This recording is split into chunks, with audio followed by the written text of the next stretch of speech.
everyone hearing me? Testing 1, 2, 3. Is everyone hearing me? Testing 1, 2, 3.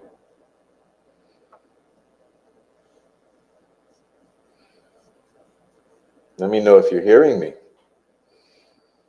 Please.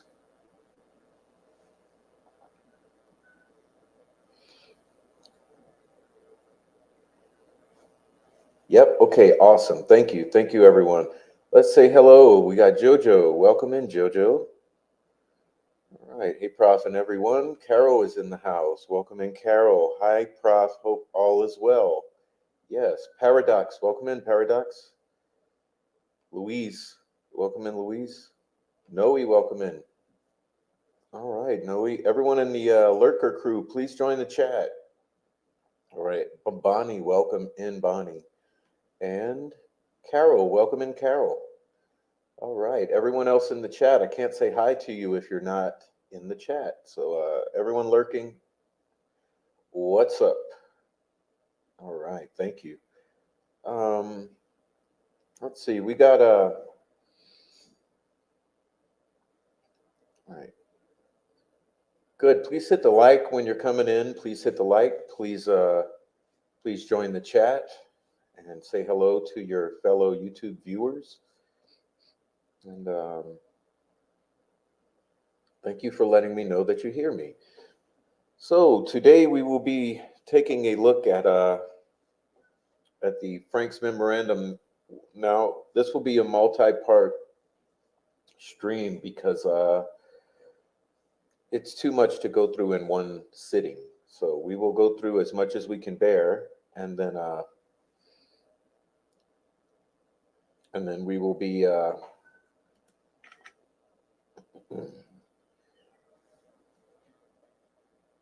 trying another stab at it in another week or two. So we'll be rotating through like that. Every week, maybe we'll go through one until we get to the end, and then that's how that'll be. Please give me a moment.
Okay, I am sorry about that. I had some things to do. Listen, like I was saying, we are going to take a stab at it, but it will take several streams to take care of it. Okay, it will take several attempts to get through all 136 pages, but we will, and that's what we will be doing. What up, K West? Welcome in. Uh, yeah, you see little bitch boy in the chat. So here's what I got to say. Oh man, you monkeys are very very funny. You're very very funny. I've asked you so many times to stop your shit, and since you won't, you're gonna learn too. So you may have already learned a little something the past day or two, but you keep it up, you're gonna learn. Um, and this little bitch in the chat, YouTube plug. Yeah, don't worry, I'm not gonna remove you. I'm not gonna remove you. I'm gonna let Noe take care of you. I know who you are. Thomas Frost is butthurt right now. Little Tommy Frost, the little Tommy Titty Knockers, little bitch boy Tommy Frost. He's a little butthurt right now. Uh, so he's stalking me. He's stalking me, harassing me. He went till like 4 in the morning and 5 in the morning, whatever. And it's been all day. So everything's being documented. Don't worry, Tommy, little Tommy Titty Knockers. Lover boy, lover boy, lover boy, incel, Tommy Homo Frost. Keep your shit up, bro. Keep it up. Yeah, get him, Coach Cruz. Yep, till 5 in the morning. That's okay. Everything's being documented. There's no way you're going to be able to backtrack it when we get to court. So, yeah. Oh, yeah, Coach Kev's a punk. I mean, we already knew that, but I guess he decided to go all out with it. So that'll be funny too. But you see how they're coming in the chat because they're all butthurt. See, what happened is Joe and I got on some shit that's triggering to these monkeys. Okay, these little flying monkeys. All of the ones that are entering the chat right now because obviously I got the foot on the nuts. So you got the foot on the nuts, they can't handle it. So you know, hey, you little bitches should have stayed quiet because I told you if you keep your shit up, there will be consequences, and you don't believe it. So unfortunately, I have to work on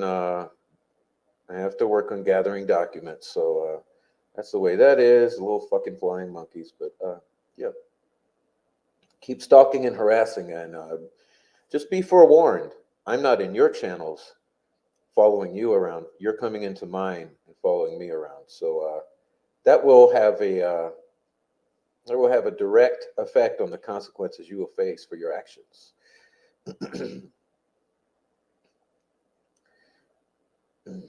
All right. So with that being said, we're gonna take a little time right here to get into the things they don't want us to talk about. Here's the deal. These little fuckers, uh, they don't want us talking about these 136 pages, which is why they came up with a plot to ruin it. Okay, they came up with a plot to pull these 136 pages out of the case here, and they're a little upset that it hasn't worked yet. So we'll be looking at this because this is what they don't want us. They want us distracted talking about them instead of talking about this. So yeah, that's how it is. There's these people are. Well, you'll be finding out. You'll be seeing because I've asked them. I've asked them to stop because I'm sure they don't want me to talk about them. Yeah. But yeah, these are the same idiots. Okay, we're talking about Snay, Tommy Frost, Chris Long, Jinx, Bossy. Okay, so here's the thing with these assholes. Uh, they say I faked my trip, but I provided nothing but proof. Uh, and there's a whole lot of proof I haven't posted. But it's strange behavior from adults. But you see how they come in? They're all triggered. So the funniest thing is this. Joe started talking about Becky Patty. They all came in, okay, and they called his mother a whore, said he raped his mother's cunt, all kind of things that are crazy, right? Uh, then everyone in the chat started talking positive about Meow. Then they came back in with the gaslighting and the lies. And it's just so obvious. It's like, yeah, of course. The things you don't want us to talk about, you act like fucking morons. So the whole little gimmick, I'm not even gonna address it. But look, you don't want us talking about these 136 pages either. So that's what we'll be.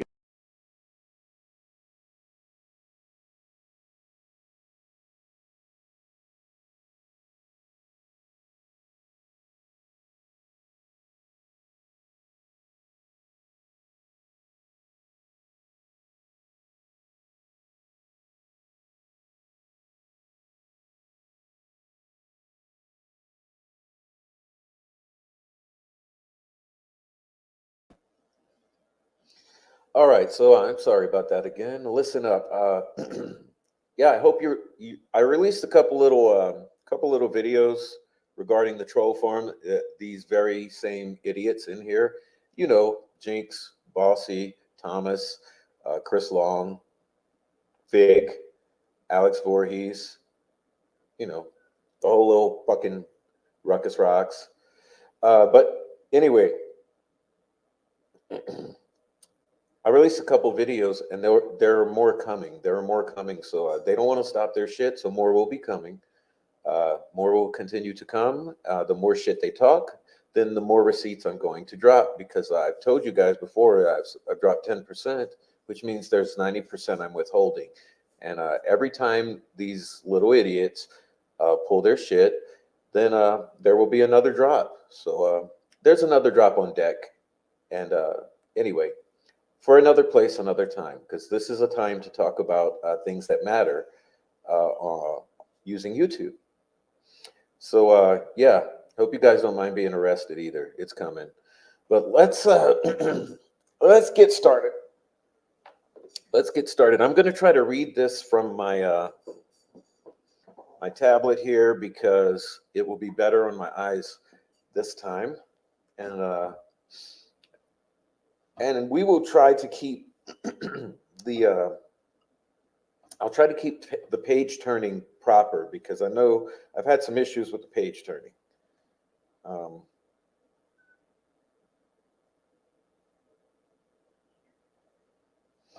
right. Oh, see, little little Tommy Frost he's now, since I kicked him out of here, he's in the comments harassing me. I'm getting notifications in the comments harassing me. Keep on, Tommy Frost. I've asked you many times. It's all documented, and all of your harassment and bullying is documented. And I don't know how you're going to do this. I don't know how you're going to do this, Tommy Frost. Anyway, let's get on. So, Frank's memo, 136 pages. Okay, we're going to go through it. Yes, all 136 pages, but we're going to do it in installments. So tonight is our first installment, and we're going to go through slowly, leisurely, and enjoy it. Oh yeah, thank you, Louise. Before we get started, the beautiful Louise is adding her valuable input here, which is amazing. They are responsible for the leak where a person took his life and they are still fucking around. Yes, poor Mr. Robert Fortson, who is now dead. You know, your friend Tommy, you and your friend, you and Mark Robert Cohen, you know, and old Chris Long, and old Ruckus Rocks, and old Dickie Snay, All you guys fucked around, and and a man is dead, and you're still fucking around. Okay. Not only that, the FBI has been working on this. We know the state police is working on this, and you guys continue to fuck around. And we've told you, we've begged you to stop for your own good. I mean, it's for your own good. One day you're going to realize that this was for your own good. Stop. No one's going to your channels fucking with you. You're pursuing us all around the digital space. Well, there's laws for that.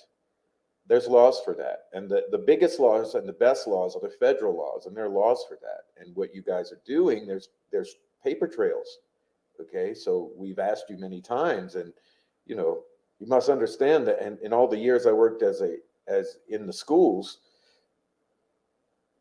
you see, one thing with accountability with students is you give it to them. You know, you tell them this is how it is. You know, this is the expectation. This is the consequence, and then you give them several opportunities to self-correct, and you work with them. And that's what we've been doing. We've been extremely patient, and I haven't released anything detrimental to you guys very much. I've been very patient and very kind, and I've asked you to stop many times, and I keep saying, like, you want to stop for your own good. And not only that, every time you do what you've been doing, yes, Homeland Security is involved. Thank you, Louise.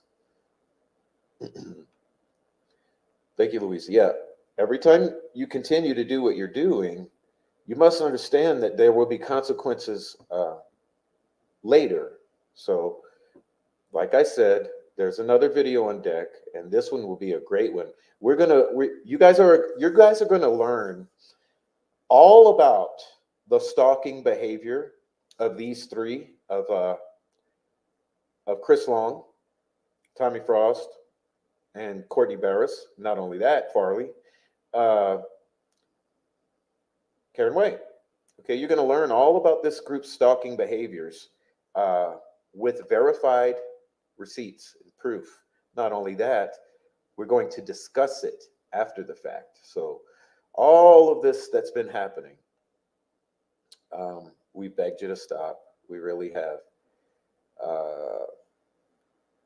And the more you push, the more you're going to find out that there are consequences to your actions.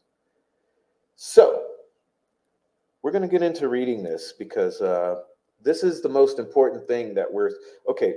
As far as this investigation into the Delphi murders and the public discussion and the process that we're engaged upon with the court system right now, these 136 pages are the most important thing that exist. Okay. Yes, and Mr. Winston Long will receive communications from us. We have a legal team that is working on a packet for Mr. Winston Long, Commissioner in Carmel, Indiana. He's going to learn of all the things his son has been doing to a handful of individuals on YouTube with receipts. And he's going to learn that his son is also ruining his brand, not only the Indie Archive brand, but the media company and the legacy of one Mr. Winston Long, Commissioner of Carmel, Police Commissioner. So we've asked you to stop, because we don't want you to ruin your brand. We don't want you to have legal troubles. And let it continue. Okay. So we're going to look at page 1. Now, what I like to do, because I'm a very thorough person, we're going to look at every single thing. Okay. And once we're through the entire 136 pages, then we'll get into discussion. And it may be a month from now for that to transpire, because it's going to be a lengthy process. But here we go. We're going to get started with this tonight. So what you'll see is,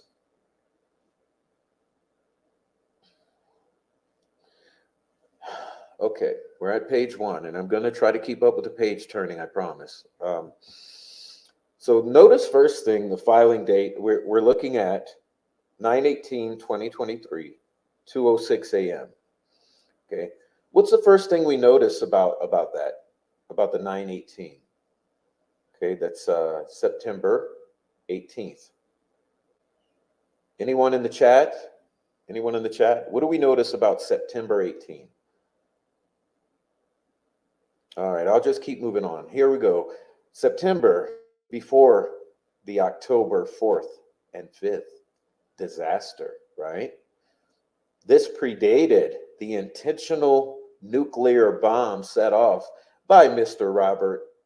Mark Robert Cohen, by Mr. Tommy Frost, by Mr. Dickie Smallball Snee, and Mr. Ruckus Rocks, and everyone else in the Discords and the Facebook messengers that caused this disaster. This was prior to that, and this was possibly and most probably the reason for that disaster. Okay, we know what you did. So here we're going to go. So 9/18/2023, 2:06 a.m. Okay, another odd thing, right? 2:06 a.m.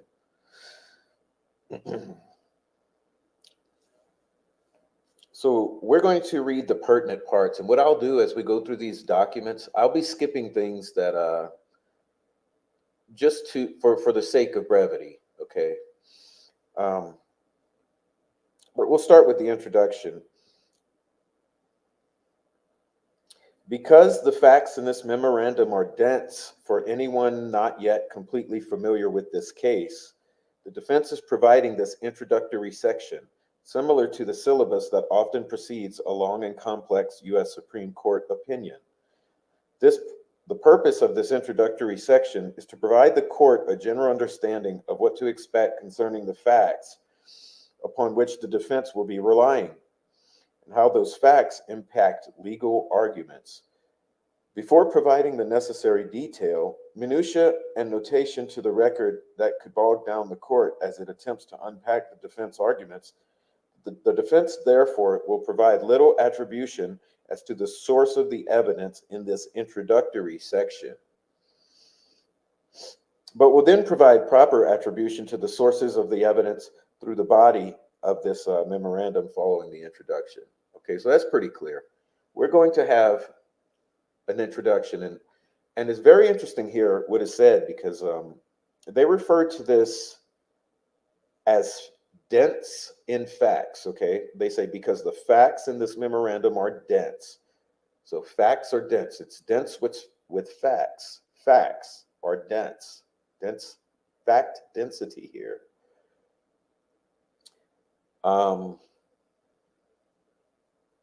We have this introduction here, so we'll continue. Okay, so now we're going to go to page 2.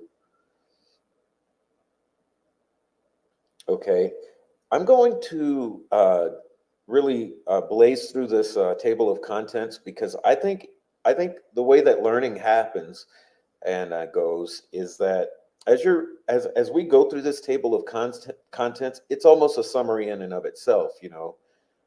So let's read through this table of contents and kind of try to glean some sort of ideation here and visualization of what is being presented. Okay. Okay.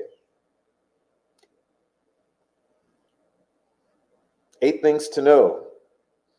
Odinism, Odinites and runes. Failure to pursue the Odinites' links.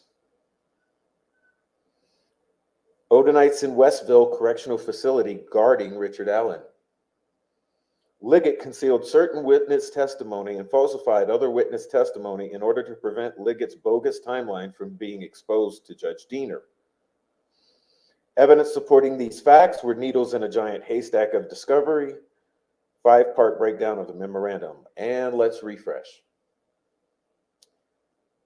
8 things to know. Odinism, Odinites, and runes. Okay. Failure to pursue Odinite links. Odinites in Westville Correctional Facility guarding Richard Allen.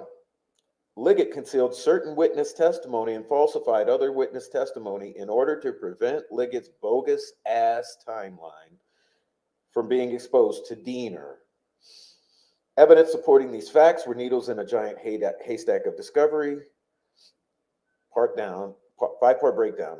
Part 1, the crime scene. Part 2, evidence that connects Odinites to the murders. What is Odinism?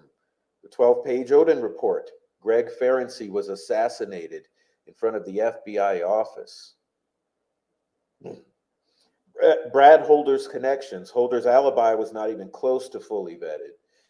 Nothing to see here. Holder had an alibi. Please look at the next suspect. Elvis Fields' connection to the crime scene. Spittle. The Rob Abrams problem. The phone problem. Patrick Westfall's connection to the crime scene. Patrick Westfall. Johnny Messer's connection to the crime scene. Rod Abrams' connection to the crime scene. Conclusions. Odinites in Westville. Oh, got to turn the page. See, I'm already blazing way too far. Okay. Odinites in Westville. Sergeant Robertson, Sergeant Jones. Richard Allen has no ties to Odinism or any religious cult and has no ties to the crime scene. Okay. 8 things to know. I suggest that you put this down and just listen, because I know you can't see very well on your screen, but if you want to read along, you can go find it various places online. But here we go. 8 things to know. Overwhelming evidence in this case supports the following. 1. Members of a pagan Norse religion called Odinism, hijacked by white nationalists, ritualistically sacrificed Abigail and Liberty German. Okay.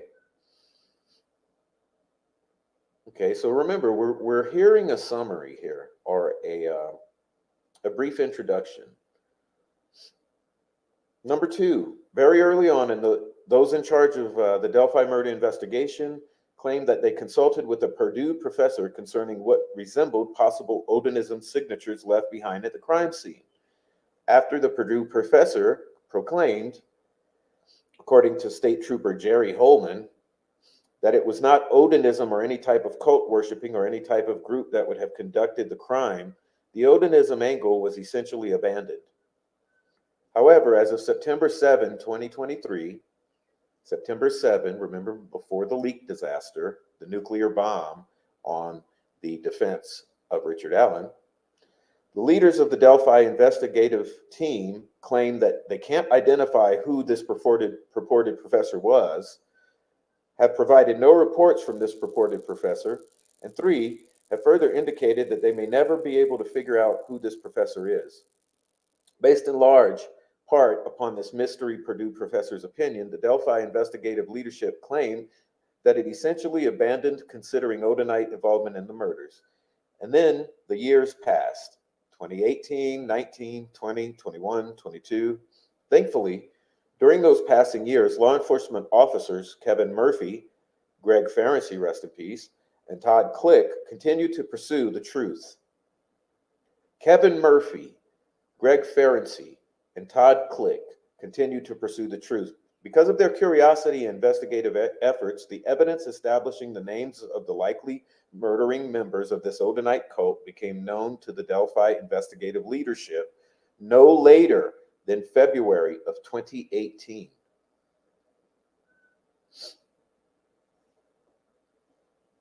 February 2018 is 1 year after the murders. So within 1 year, this was known.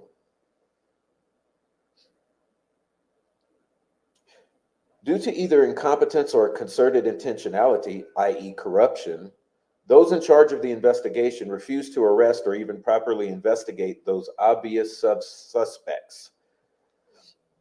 On May 1st, 2023,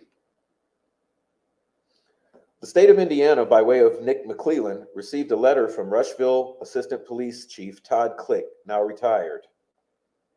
As stated in the previous paragraph, Click, Murphy, and Ferenczi were 3 of the law enforcement officers who worked on the Delphi murder case, particularly focused on the Odinite angle as it intersected with the suspects in Rushville, Indiana. After reading Richard Allen's probable cause affidavit, Click became concerned that the information contained in Richard Allen's affidavit pointing the finger at Richard Allen was far less compelling than the totality of the information that Detective Ferenczi, Detective Murphy, and Officer Click had accumulated during the Rushville portion of the investigation.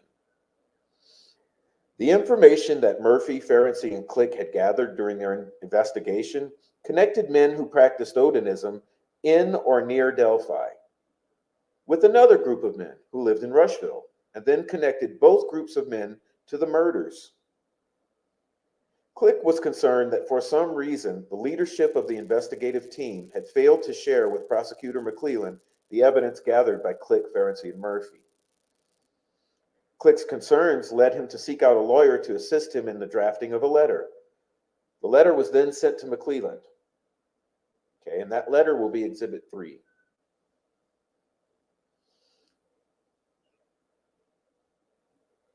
This letter was not provided to the defense until after it was obvious from the last round of depositions that the defense, who had doggedly pursued the witnesses as far away as Georgia, would certainly be talking with Todd Click. McClelland had this letter in his possession for over 4 months before turning it over to the defense. There can be no mistaking that this letter is exculpatory in nature and could have been used by the defense as it prepared for upcoming depositions. However, it is apparent that McClelland only offered up the letter after it was obvious that the defense team would soon be learning of the letter's existence. In other words, defense team would obviously be meeting with or deposing Click in the next few weeks. At that time, Click most certainly would then reveal to the defense that in April 2023, he had sent a letter containing exculpatory information to McClelland. At this point, McClelland had two distinct choices. One, sit on the exculpatory evidence, hoping that the defense team would refocus its efforts on another angle of the investigation, or two, disclose the exculpatory evidence, claiming that the contents of the letter were overlooked in the volume of discovery. Sounds like an excuse. Yeah, it's an excuse. He chose the latter.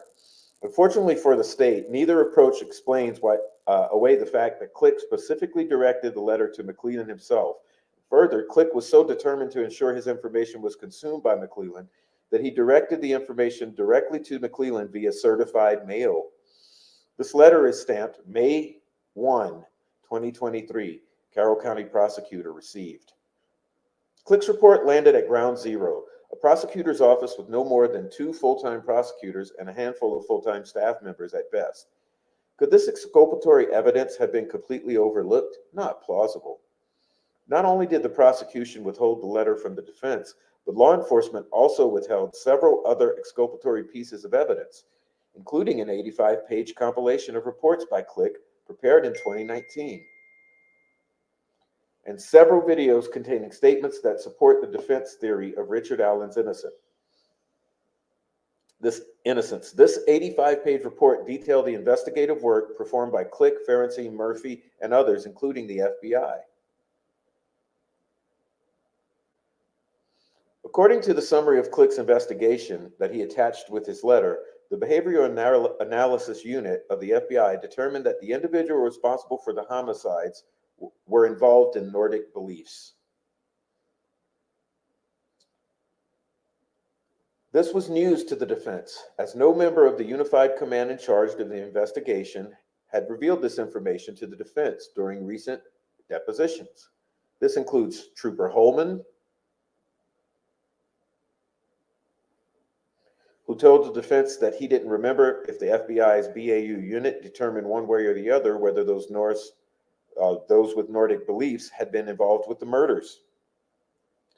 At least up until the time of this filing, the prosecution has provided no evidence whatsoever of the findings of the FBI's BAU unit concerning the involvement of Odinists in the murders.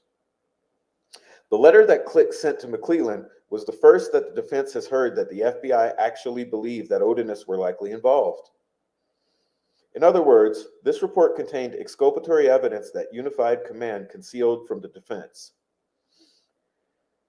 This information was and is crucial for Richard Allen's defense. Some of this exculpatory evidence in the form of videos was finally released to the defense on December 8, 2023. Less than a month before the leaks. Less than a month.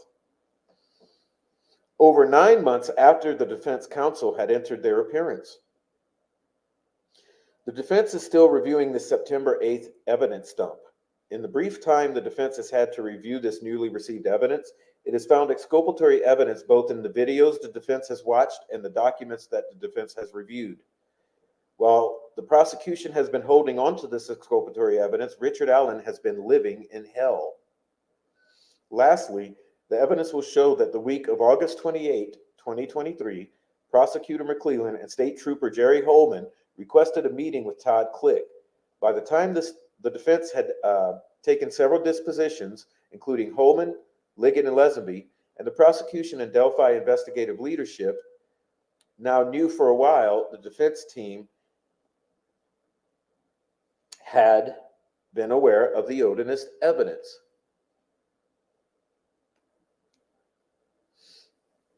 At least the evidence that the prosecution turned over to the defense scattered throughout multiple hard drives and many flash drives. The prosecution had learned in early August that the defense had figured out the strong Odinist ties to the crimes. Despite their apparent attempts and the attempts of the prosecution, Liggett and Holman to hide this exculpatory information from the defense. Wanting to allay his fears that an innocent man was sitting in Westville, Click agreed to attend the meeting with Holman, hoping that he would be learning that evidence did in fact exist linking Richard Allen to the murders. Click's hopes were dashed. Paragraph 17 of Click's affidavit states, "Upon directing the letter to McClellan, I heard nothing from the prosecutor's office and or any other members of the Unified Command until I received phone calls on August 23rd and August 25th of 2023, which involved brief discussions regarding scheduling. During these phone calls, it was requested that I meet with Trooper Holman during the week of September 4, 2023. I was informed that law enforcement officials intended to sit down with me and discuss with me the reason why Richard Allen was responsible for the crimes. I was told that Jerry Holman wanted to put my mind at ease. However, during the meeting with Detective Holman and the second detective whose name I am unfamiliar with, there was no discussion or offerings as to why they believe Richard Allen was guilty of the charged crimes. I believe the interview was an attempt by them to clean up their loose ends, knowing that they had given very little, if any, attention to the investigative efforts of myself, Detective Ferenczi, rest in peace, and Detective Murphy. Not only did Carroll County Sheriff Liggett fail to include all this Odinite information in his October 13 affidavit for a search warrant, and not only did McClellan and the Unified Command withhold exculpatory evidence, Liggett also concealed damaging witness statements that devastate Liggett's timeline.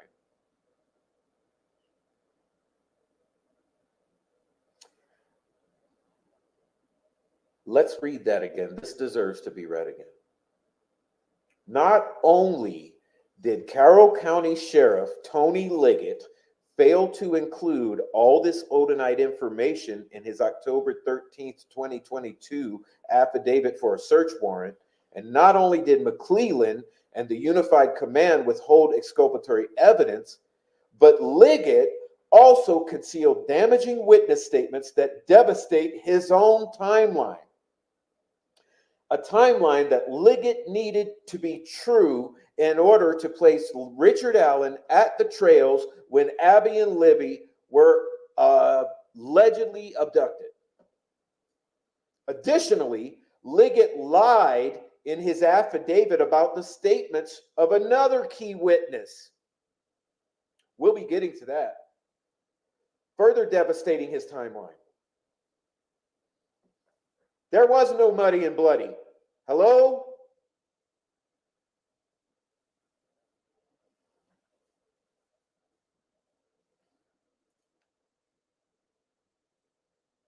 Richard Allen has zero connections to any pagan cult or pagan cultist, unless he sold dope to him. And furthermore, no forensic evidence such as DNA or electronic evidence links Richard Allen to the girls or to the crime scene. That is, he is a completely innocent man, allegedly. Pardon me. Most of the evidence backing these assertions was found scattered over no less than 10 hard drives and several flash drives provided by the prosecution, meaning that the defense is not making wild accusations, but rather primarily relaying facts and information that is backed up by the prosecutor's own discovery, even discovery that the prosecution just provided to the defense as late as September 8, 2023. And then less than a month later, you fuckers created a huge leak disaster. Yes, those same ones of you who are colluding right now to attack all of us on this side. And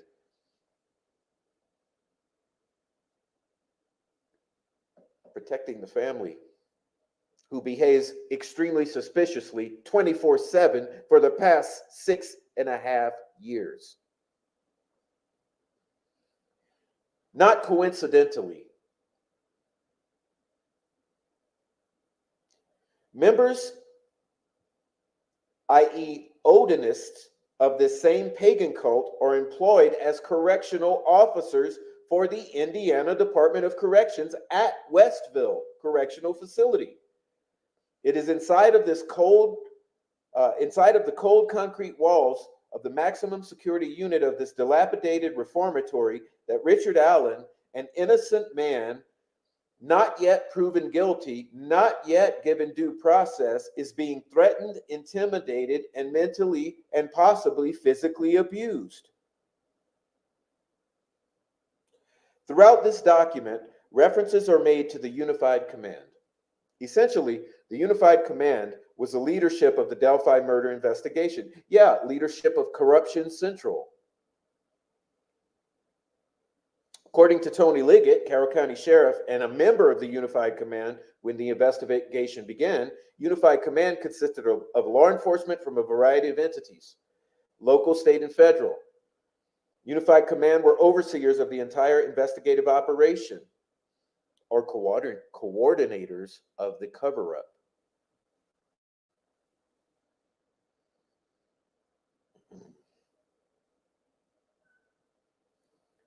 According to Liggett, the members of the Unified Command were and are Tony Liggett and Kevin Hammond from Carroll County, Jerry Holman, Jay Harper, and David Vito from State Police, Indiana State Police, ISP.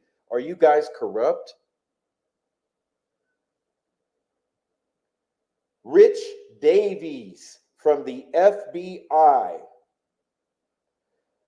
Although State Police Superintendent Doug Carter pulled the plug and kicked the FBI off the Delphi murder case around 2021 over some conflicts, according to Holman, interestingly, Liggett claimed under oath that Doug Carter was not involved in making decisions for the case.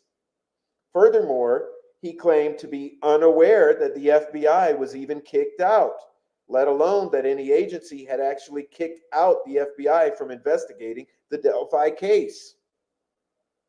It is quite odd that the salient topic of Doug Carter kicking the FBI off the Delphi case would never have been discussed between Liggett and Holman, who were working so closely with another Unified Command, with one another and with an FBI agent. If that can be believed, it would be quite perplexing.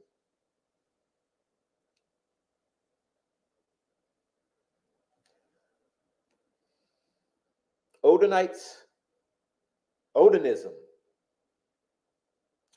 white supremacist Norse pagans, and runes. Odinism is the pagan religion referenced above, and its followers are called Odinites. Odinites are little sissy faggot boys, pardon my language, that are enamored of Viking Nordic culture.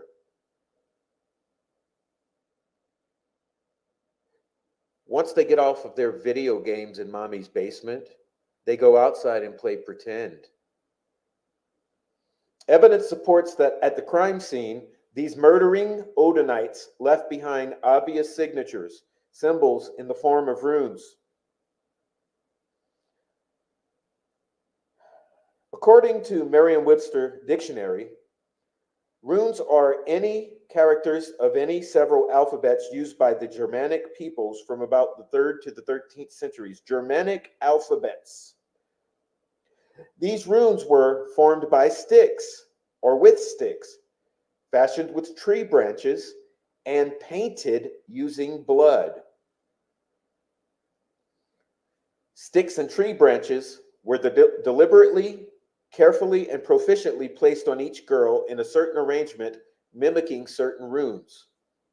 Or at least, they have the appearance of mimicking certain runes. At least one of the branches appeared to have its end cut off cleanly by some type of tool, like an electric saw. What the fuck?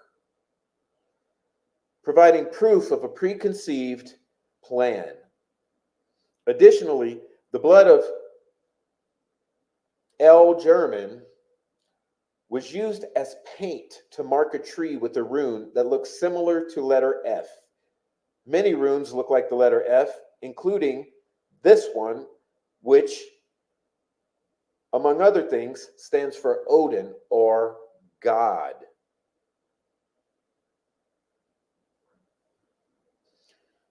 With the simple Google search, these runes would be identifiable as one of the many calling cards of this pagan white supremacist religious cult.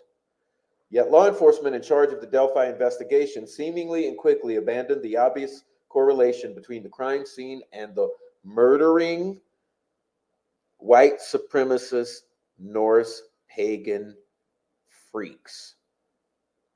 Despite an obscene amount of evidence linking these freaks to the crime scene, and even in spite of powerful evidence linking specific Odinites in and around Indiana to the murders, all of which was in the discovery which was provided to the defense, where all of this is coming from. Also, the court will learn in his affidavit for search warrant that Sheriff Liggett failed to inform Diener that nothing, absolutely nothing, links Richard Allen to Odinism or any religious cult. Also, no forensics, such as DNA. No electronic data extracted from his computers or phone or from his social media. Nothing links Richard Allen to the crime scene. Additionally, nothing links Richard Allen to any of the Odinite suspects. The same Odinite suspects that evidence strongly supports sacrificed Abby and Libby in some sort of pagan ritual. Richard Allen had nothing to do with this crime, but rather is an innocent man, allegedly. A patsy for the police, allegedly. Arrested 26 days before an election and announced on October 31st an occult holiday. Failure to present the Odinist links.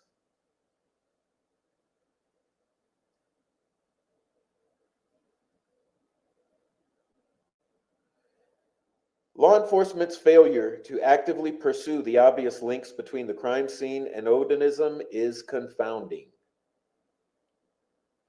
It is even more confounding when days and weeks after the murders, a particular Odinite from Logansport named Brad Holder, father of the boyfriend of one of the victims, posted on his social media images mimicking the very runes found at the crime scene. A crime scene unreleased and unknown to the general public even to this day. Who was Brad Holder?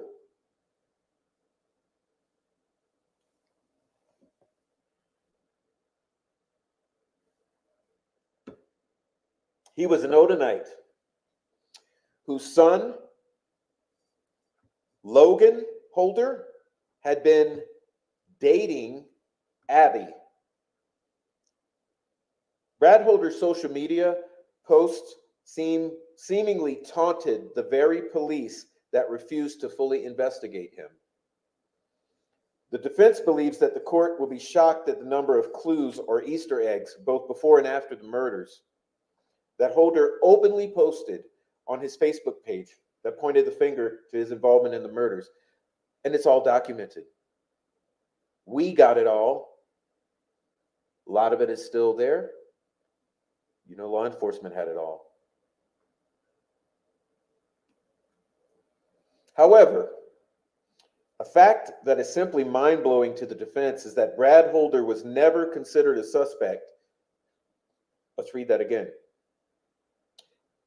A fact that is simply mind-blowing to the defense is that Brad Holder was never considered a suspect in the murders of Abby and Libby. Holman, one of the law enforcement officers in charge of organizing and investigating the Delphi murders, claimed in his August 10, 2023 deposition that Holder was not really ever a suspect. Police reports written near the time of the murders reveal that Holman is telling the truth. Brad Holder was cleared as a suspect quickly on March 16. March 16. Remember, just prior to March 16, the search at Ron Logan's. Logan was the main suspect. So instead of looking at Holder, they're looking at Logan. As a matter of fact, on March 1st, 2017, just prior to Logan's PCA, Liggett stated in a report that there were no leads required concerning Brad Holder, meaning that it was not necessary for the law enforcement to continue to look for leads related to Holder. Liggett made the determination a mere 15 days after the girls were murdered. 2 weeks. By March 16, Unified Command member Kevin Hammond wrote that Holder has been cleared. The girls hadn't been dead for 30 days, and Unified Command had already cleared Brad Holder as a suspect. Unified Command had already cleared Holder as a suspect within 30 days, knowing that Holder's son dated Abby. Unified Command had already cleared Holder as a suspect within 30 days of the murders, although a simple review of Holder's Facebook page would show that he was a proud Odinite that had an absolute obsession and fascination with runes and runes made with sticks in the woods. Police knew or had to know that the runes had been left at the crime scene. That runes had been left.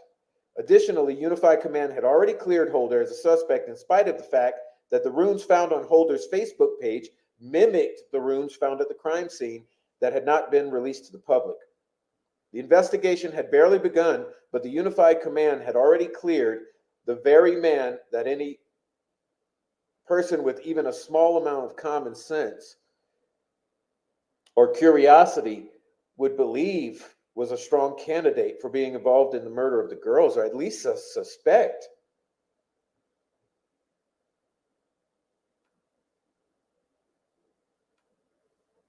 For example, the court will also learn that Unified Command was aware of a very disturbing image on Holder's social media accounts that actually mimicked the crime scene. Oh yeah, let's talk about that one. A very disturbing image on his social media accounts that actually mimicked the crime scene. On April 12, 2017, Trooper Winters received a phone call from a man in Georgia named Ryan Boucher, who had discovered disturbing images in Brad Holder's social media account. Having somehow learned that Holder's son Logan had dated Abby, Mr. Boucher began reviewing Brad Holder's social media history. One of those images Boucher reviewed on Brad Holder's social media account was an image of two women either dead or posed as if they were dead on the ground in what appeared to be a forest. Both women had tree limbs and sticks arranged on their bodies. One of the women had her arm stretched out above her head, similar to the way that Libby's arm was stretched out above her head. Both women were clothed, and the stick and tree branch formations on these girls was different than the stick and tree branch formations on Abby and Libby, but otherwise It bore a very eerie similarity to the murder scene in Delphi.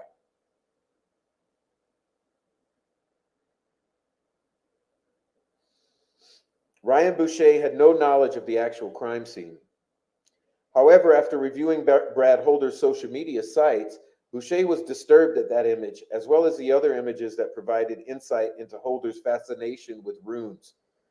Believing that the disturbing images may somehow be of interest to those investigating the Delphi murders, Mr. Boucher contacted Lesenby, who at the time was the sheriff of Carroll County. Tobe Lesenby.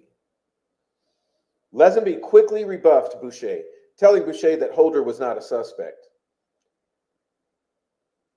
Undeterred, Boucher contacted the state police, where he ended up talking to Trooper Joseph Ryan Winters.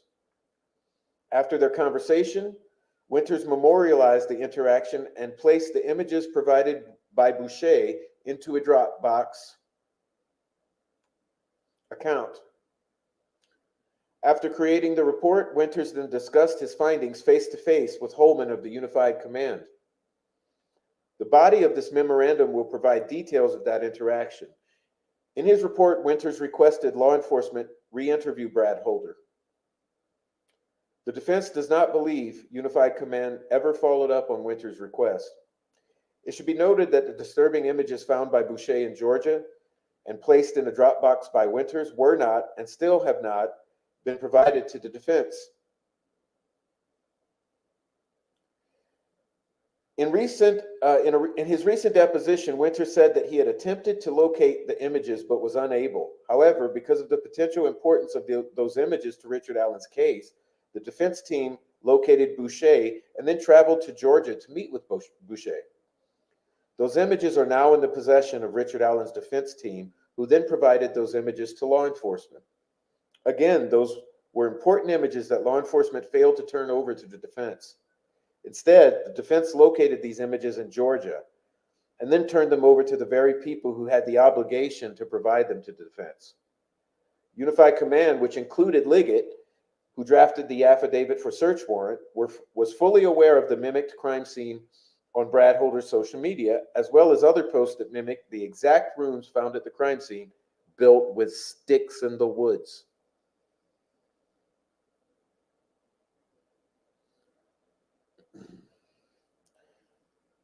But he failed to do anything about it and failed to inform Judge Diener of this obvious suspect, Holder, and all of the evidence that existed against Holder, making him a prime suspect. The court will learn of the body of this memorandum that Holder was connected in the body of this memorandum. They will learn that Holder was connected to the crime scene, and to other men who had confessed to the crime. Oh yeah, that's a second connection there. The evidence of those connections will be provided in the body of the memorandum, okay? Including copies of the images found on Holder's Facebook page at the time of the investigation, which link Holder to the crime scene, as well as the images found by Ryan Boucher that law enforcement has failed to turn over to the defense. The defense will also attach what the defense calls the Winters Report, which is the memorialization of Trooper Winters' interaction with Ryan Boucher. Liggett provided none of this information or evidence to Judge Diener, but rather allowed Judge Diener to believe that Richard Allen was the lone suspect in the murders, in spite of zero evidence linking Richard Allen to the crimes at the time Liggett sought the search warrant 26 days before an election. Unified Command's failure to vigorously pursue the obvious links between the crime scene and Odinism is even more perplexing when evidence known to law enforcement demonstrated a clear nexus between Brad Holder and at least 4 other suspects: Elvis Fields from Rushville, Patrick Westfall from Delphi, Johnny Messer from Rushville, and Rod Abrams from Rushville.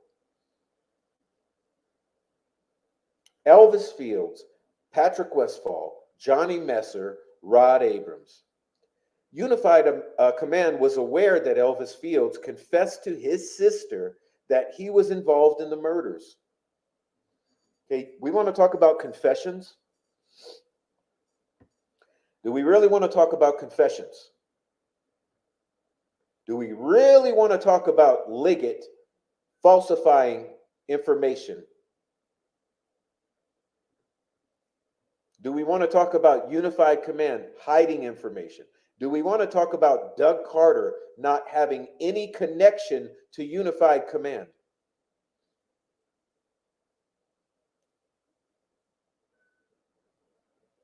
And where's the FBI? Elvis Fields told his sister on February 14, guys, put your fucking thinking caps on. Put them on.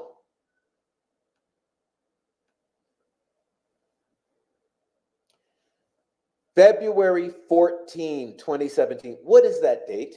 What is the date of February 14, 2017? Is this the very same day that the girls were found? The very same day? He told his sister that he was present at the killings and that he now had a brother and was part of a gang.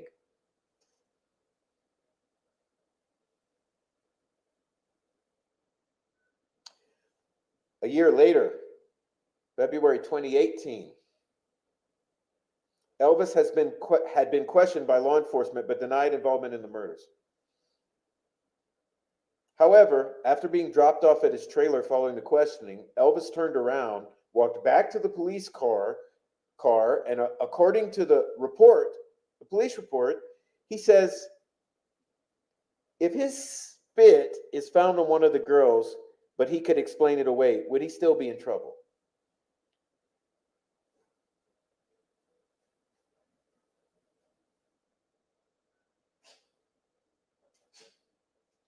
The state trooper that heard Elvis utter these words, Kevin Murphy, was not part of Unified Command, but immediately relayed this disturbing question to Jay Harper of Unified Command. Okay? Elvis also admitted to a different sister that he had in fact spit on one of the girls.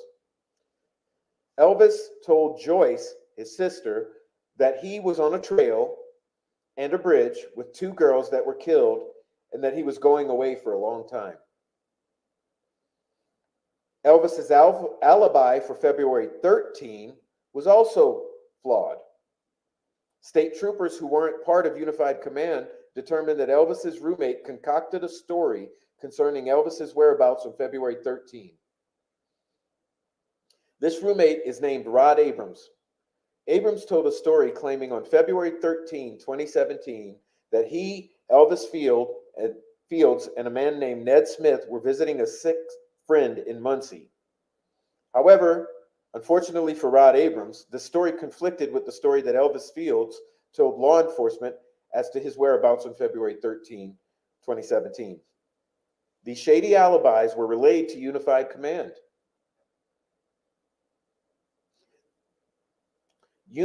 These shady alibis will be further explained in the body of this memorandum, which we will get to later.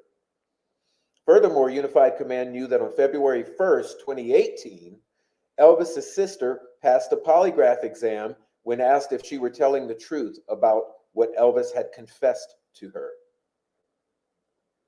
Unified Command's failure to vigorously pursue these obvious links between the crime scene and Odinism is even more inexplicable when the evidence known to law enforcement included information about another Odinite.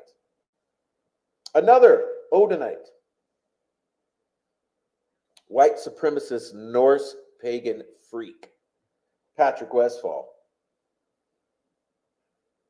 Yeah, you know, Sleuth Intuition's best buddy. Patrick Westphal was living in Delphi, very close to the murder scene on February 13, 2017. Evidence known to Unified Command include the fact that fellow white supremacist Norse pagan freaks, Patrick Westphal and Brad Holder, were close friends as of January 21st, 2017. However, that friendship ended very abruptly in February 2017. The schism in the friendship resulted from a fight that occurred between Holder and Westphal in February, where Holder and Westphal were in the woods near a river conducting a ritual. One of them said or did something that the other did not agree with, and they no longer talk to each other. Geez, that sounds pretty heated. That sounds pretty emotionally dense.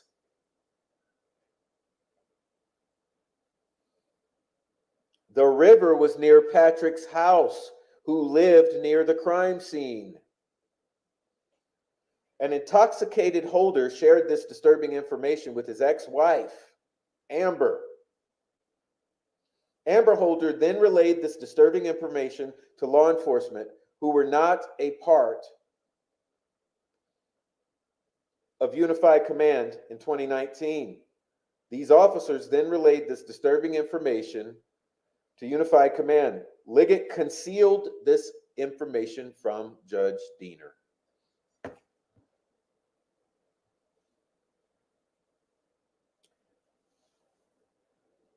In 2019, Command learned that in a totally different conversation with his ex-wife, Holder pointed the finger away from himself and directly at Patrick Westphal, his friend, who lived near the crime scene, as being the person who was actually responsible for the murders of Abby and Libby. According to police reports, Holder told his ex-wife Amber that Westphal and his people, okay, key point, Westphal and his people, plural,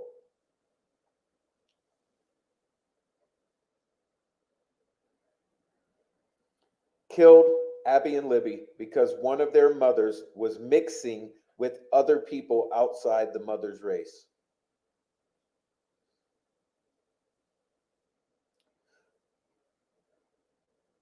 Holder told Amber Holder that Westphal and his people killed the girls because one of their mothers was mixing with other people outside of her race.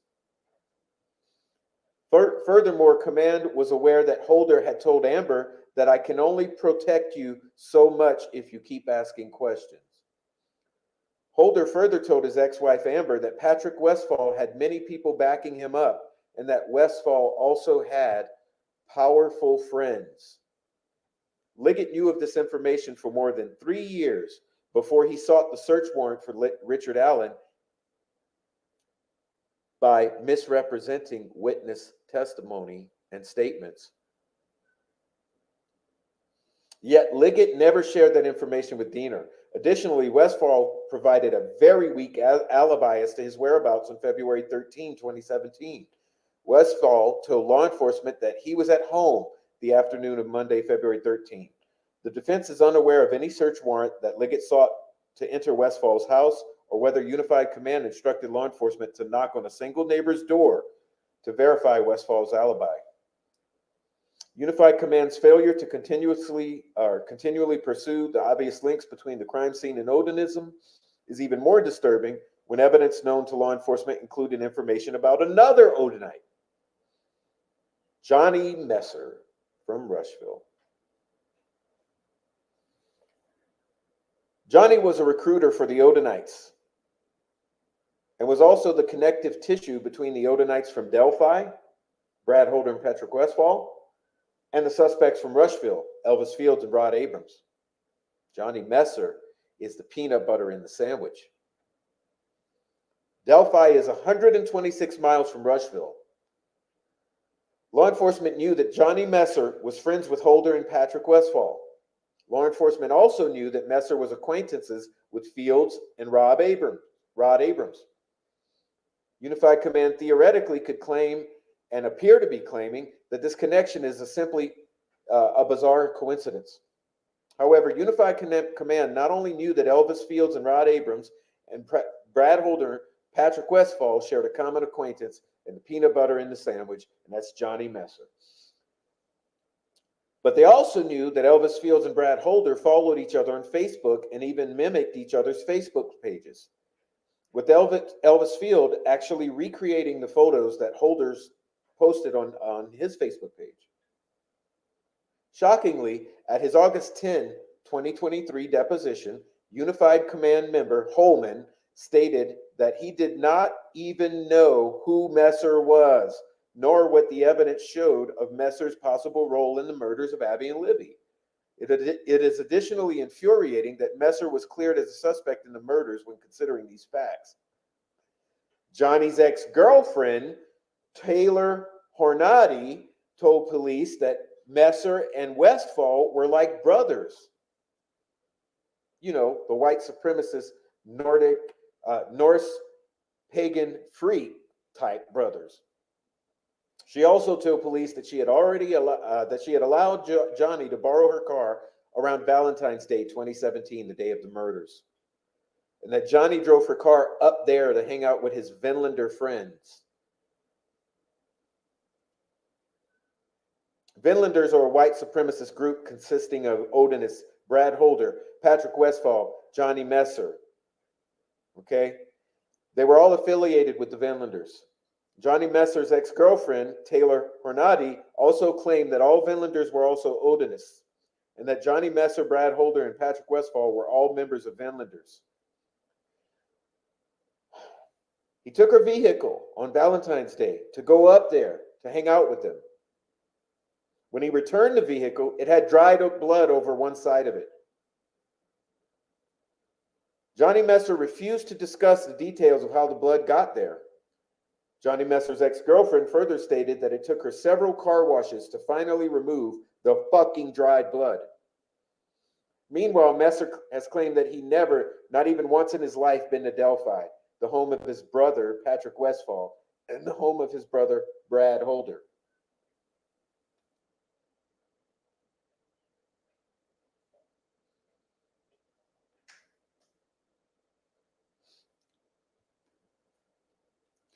Messer's ex-girlfriend also told law enforcement that Brad Holder and Johnny Messer were two of the most violent people she knew and were fully capable of having been involved in the murders.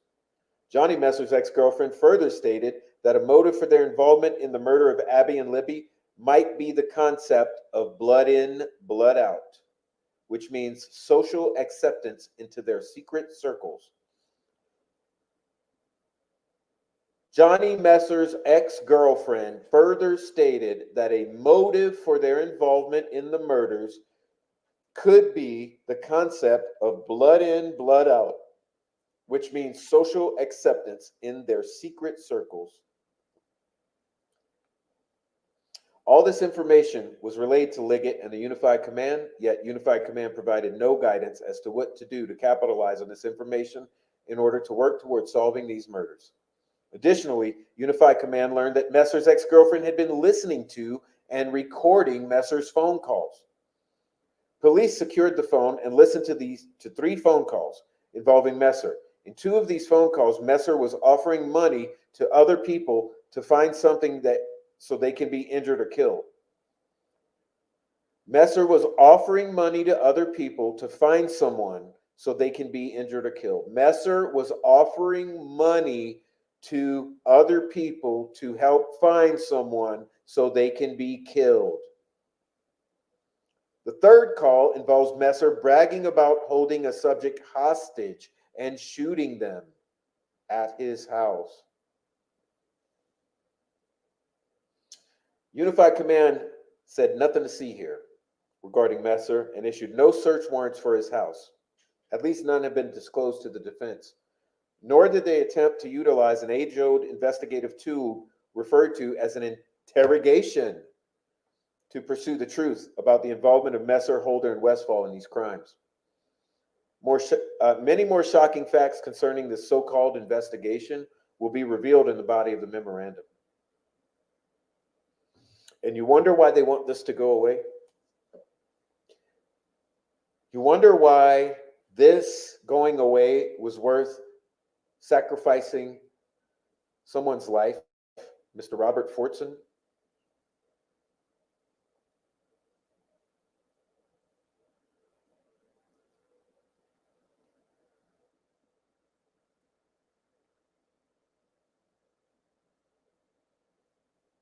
making this go away was worth sacrificing the life of Mr. Robert Fortson.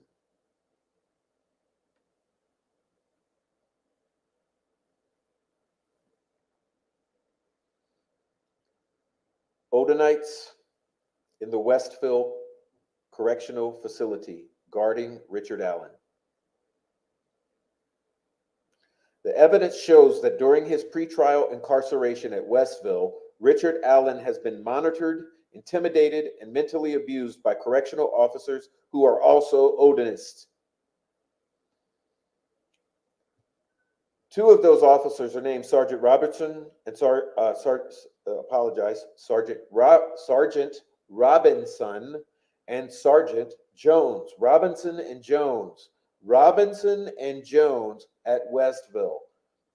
These officers boldly wore patches on their DOC uniforms that proclaimed, "In Odin we trust," along with another patch displaying interlocking symbols of Odinism, interlocking triangles. Both of these Odinist correctional officers, Robinson and Jones, also displayed images of runes and other Odinist symbols on their Facebook pages. As recently as June 25th, 2023, for example, Sergeant Robinson openly displayed a photograph of his Odinite altar on his Facebook page. A similar altar can be found on the Facebook page of Brad Holder. Beginning at least on April 3, 2023, Sergeant Jones and Sergeant Robinson wore their Odin patches when the defense team visited Richard Allen. Yeah, you guys remember this. You guys remember that. You've seen the photos of these patches. One of these officers now has an Odinite rune tattooed on his face. However, Robinson and Jones's brazen displays of their Odinist patches came to an end on August 17. What changed? Why suddenly did they no longer display their Odin patches beginning on August 17? Because a warden told them clearly. It was not until August 10, the deposition of Trooper Holman, that Richard Allen's defense team finally revealed to Nick McClellan and to the Unified Command that for many months they had been fully aware of the strong evidence linking Odinism to the murders. Important point here. Okay? August 10. It was not until August 10 that Holman and the Unified Command, meaning the demons, they did not become aware that the defense was onto them and onto these Odinists until August 10. It was also August 10, the August 10 deposition of Holman, that Unified Command learned that Allen's defense team was not only aware of the information, but also intended to expose the linkage of Abby and Libby's murders to Odinism, and would also be revealing the names of the Odinists at trial. You know, Holder, Messer, Westfall, Fields. At that deposition, Holman and the prosecutor, Nick McClellan, also learned that the defense team obviously intended on exposing the Unified Command's failure in pursuing the Odinists, in spite of the powerful evidence of the Odinites involved in the murders included in their own discovery. However, and it's important to note, at his August 10 deposition, Richard's defense team did not let Holman or anyone else know that it was fully aware of the Odinite corrections officers at Westville. Okay? So they kept the Westville piece under wraps for the time being. Good strategy. Allen's defense team's next visit with Richard Allen following the August 10 deposition occurred a week later, August 17. Curiously, or perhaps not so curiously, in those 7 days of the week, since the defense team revealed their knowledge that evidence linked Odinists to the murders, for the first time, Sergeant Robinson was no longer wearing his Odin patch. So Sergeant Jones was not present. Okay. So even though they don't mention Westville, this is really important to conceive of. Okay. They meet to depose Holman. They inform him that they know there's a connection to Odinism and Odinists. However, they leave out the piece about the facility. They keep that secret. However, yet, a week later, when they go to visit Alan, patches are gone. Patches are gone. Think about it. It was almost as if someone had alerted Odinite Robinson that the gig was up because the lawyers knew about the links to Odinism. So lose the patch and pray that the defense attorneys had never noticed the patches on prior visits. Unfortunately for Westville and Unified Command, Allen's defense team absolutely noticed the Odinite patches worn by the Sergeant Robinson and Jones at the beginning on April 3rd, 2023. Furthermore, his defense team absolutely noticed the conspicuous absence of Robinson's Odinite patches following Trooper Holman's realization that they were onto the connection between the murders and Odinism, as well as the failure of command to follow through on the evidence that linked the murders to Odinism. The court will also learn in the body of this memo that Sergeant Jones and Robinson were seemingly always by Richard Allen's side during most, if not every single visit. What do we have here? Normally, corrections officers were within earshot of every conversation between Richard and his attorneys, between Richard and his wife, close enough that Richard would be worried about any conversation with his attorneys and wife being overheard by these Odinite guards, Robinson and Jones.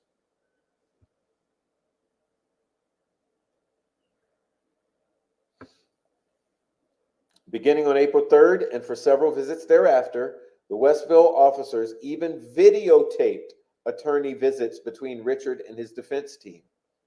Most of the time, if not every time, it was Sergeant Jones or Robinson bringing the handheld camcorder to the visit.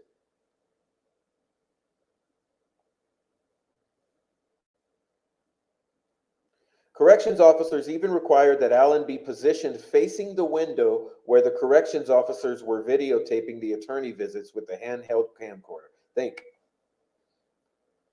They wanted to see his lips and his face. So they would not allow him to have his back turned to the camera and still catch the audio. They wanted to see his face, read his lips, record the audio of the attorneys. The same two who were always by his side. It is verified they wore those patches. It is verified. The positioning of Allen's body would allow the corrections officers to videotape Allen's mouth as he talked to his attorneys. Richard would therefore not be able to privately discuss anything with his attorneys, such as the guards telling me that my wife and family will be killed unless I call my wife and tell her that I killed those girls. To be clear, this statement was never made to his attorneys. The point is that Westville guards have made the privacy needed for Richard to have that type of private conversation with his attorneys very difficult and perhaps not worth the risk if you are Richard Allen. Instead, a mentally defective Richard Allen, a mentally defeated Richard Allen would continually mutter to his defense team at every visit these type of general questions. Is my wife alive? Is my family alive? Is my wife safe? Is my family safe? So think about it. Think about it.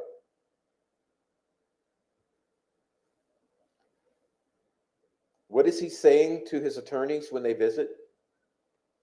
Is my wife alive? Is my wife safe? Is my family alive? Is my family safe? At one such meeting, Allen mumbled in a somewhat incoherent fashion that the Odinites were threatening him. It would be important to know that Allen's defense team had never mentioned the word Odinites or Odinism or informed Allen that evidence suggests that Odinites murdered Abby and Libby until August 25, 2023.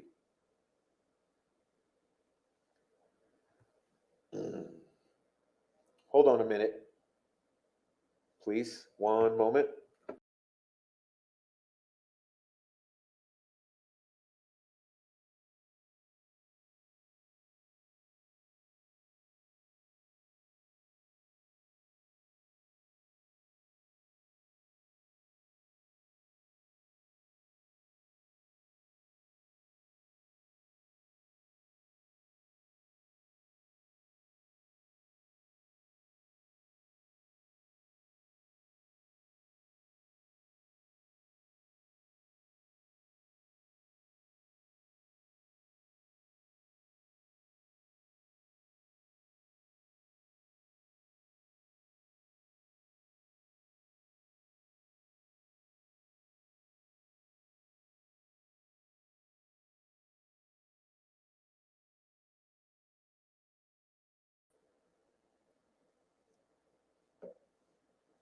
Okay.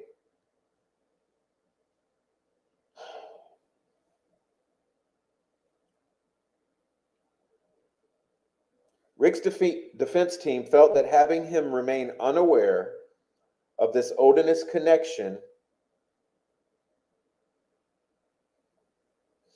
would keep him safer. Due to Rick's weakened mental state and the concern that he might unwittingly discuss his attorney's strategy to Sergeant Jones and Robinson, Rick's attorneys opted to not discuss Odinism with their client out of fear that Sergeant Robinson and Jones would then be on alert that Richard's defense team was aware of the Odinite involvement.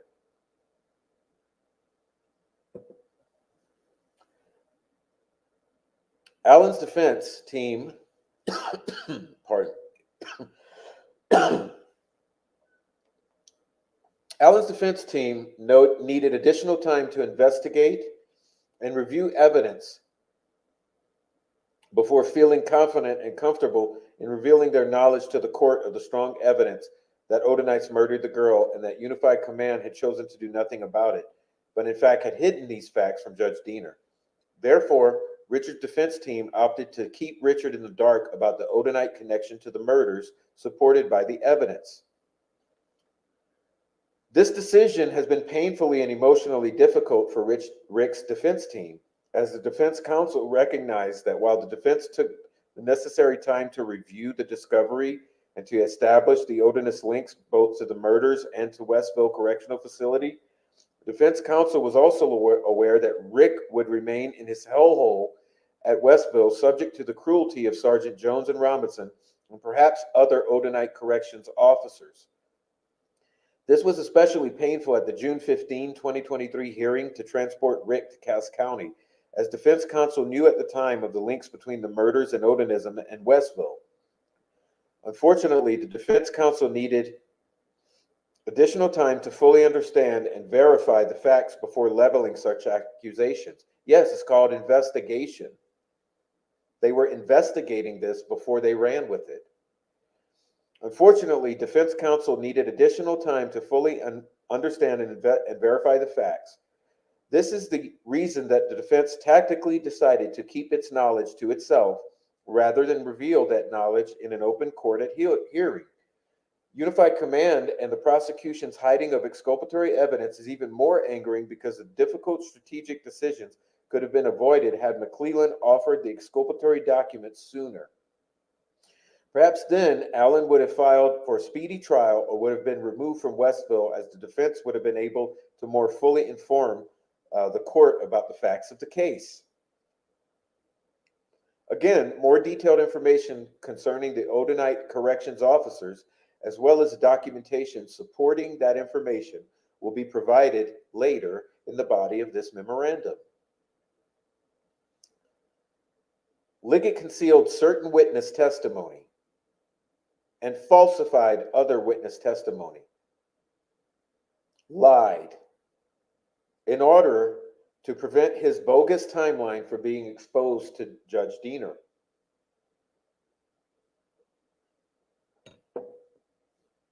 Beyond the shocking omissions concerning the pagan cults links to the murders and the fact that Odinists were also watching Richard Allen, the evidence will show that Liggett's affidavit for a search warrant is also filled with lies, other concealed information concerning witness testimony. So Liggett's affidavit is filled with lies, misrepresentations, and other concealed information concerning the witness testimony. This false and concealed information completely eviscerates the state's timeline. The evidence will show that Liggett knew of the major problems that these witness testimonies created, and Liggett chose to solve the problem by lying and by concealing the information and falsifying other information in order to bolster the state's bogus timeline. That's why that PCA looked like the worst fucking PCA any law enforcement officer has ever seen that I've spoken with. I have interviewed several retired law enforcement officers who all say that that is the absolute worst fucking PCA that they've ever seen in their life. And now we know it is filled with lies, misrepresentations, and avoidance of facts. He twisted it to make it what he wanted. He piled on a bunch of garbage to make a bullshit sandwich. That's why the PCA does not make any sense and is hard to follow. It would have received the grade of F. It is not an A+ PCA. It is a D- F PCA. Ask any law enforcement officer who has handled hundreds and hundreds, if not thousands, of PCAs like I have. The evidence will show that Liggett concealed facts concerning descriptions that key witness Betsy Blair made to Liggett face to face in 2019. Here's what he lied about. 1, the person that she observed on the bridge, and 2, the vehicle that she observed at CPS parking lot. For Liggett's timeline to work and to place Richard Allen at the High Bridge at 2:13, the time of the famous down the hill, Liggett desperately needed Blair to describe a man on the bridge that looked like Allen, and furthermore desperately needed Blair to describe a car that she observed parked at CPS at 2:15 as looking like Richard Allen's black Ford Focus.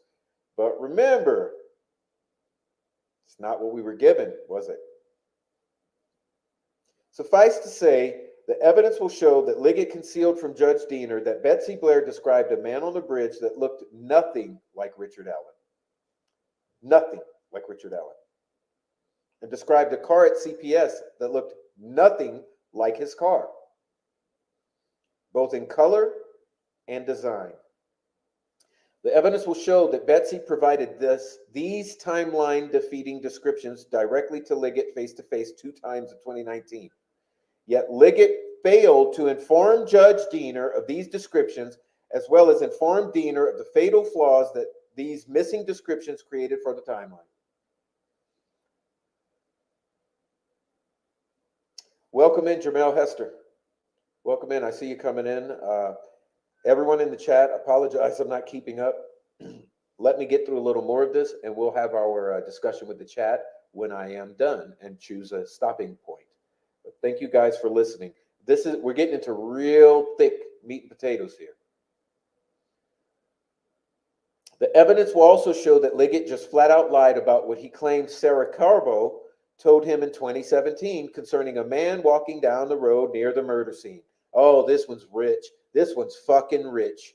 You guys, for Liggett's timeline to work, Liggett needed her to describe a man walking down the road wearing a blue jacket who had blood covering his clothing. However, in 2017, Sarah didn't say these things. No, no, no, no, no, no, no, no, no. Liggett lied. Liggett misrepresented facts and witness testimony. However, this did not prevent him from affirming under oath, can we say RICO? That Sarah Carbo did say those things. In fact, what Sarah Carbo actually told Liggett in 2017, get ready, put your ears on, was that she observed a man walking down the road wearing a tan coat whose clothes were muddy. Remember the whole bullshit for 3 months of muddy and bloody, muddy and bloody, muddy and bloody? Oh, it's Richard Allen. But Ruckus. Hey, dumbass. Dumbass Ruckus. Frank Meister. Tommy Frost. Marv.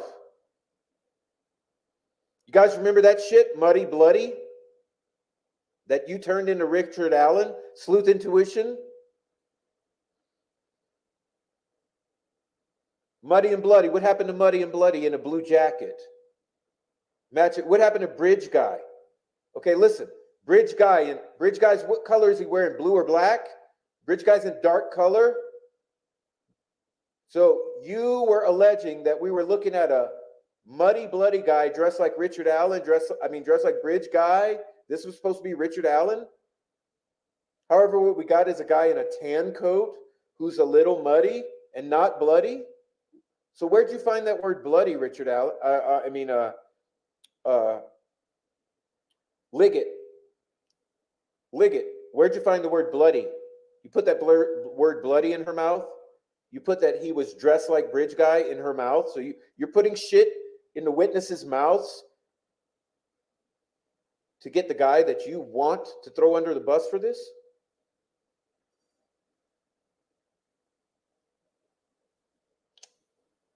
Let's back it up a little.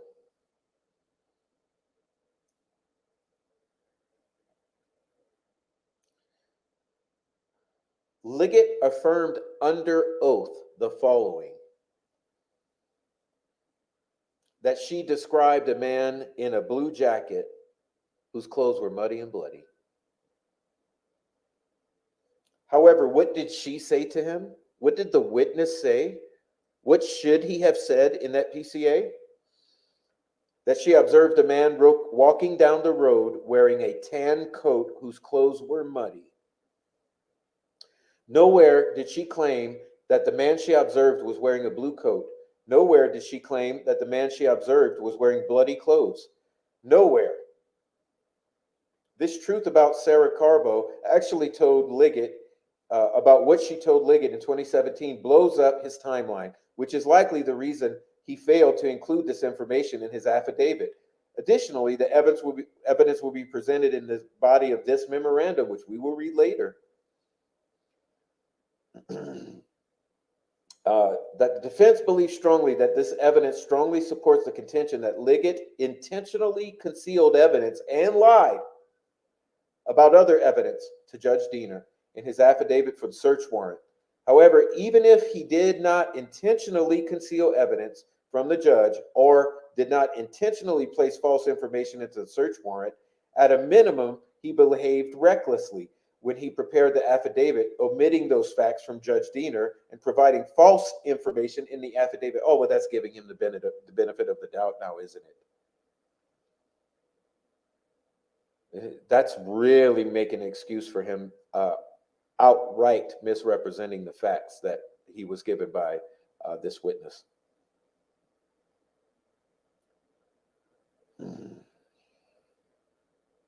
All right, we're winding it down.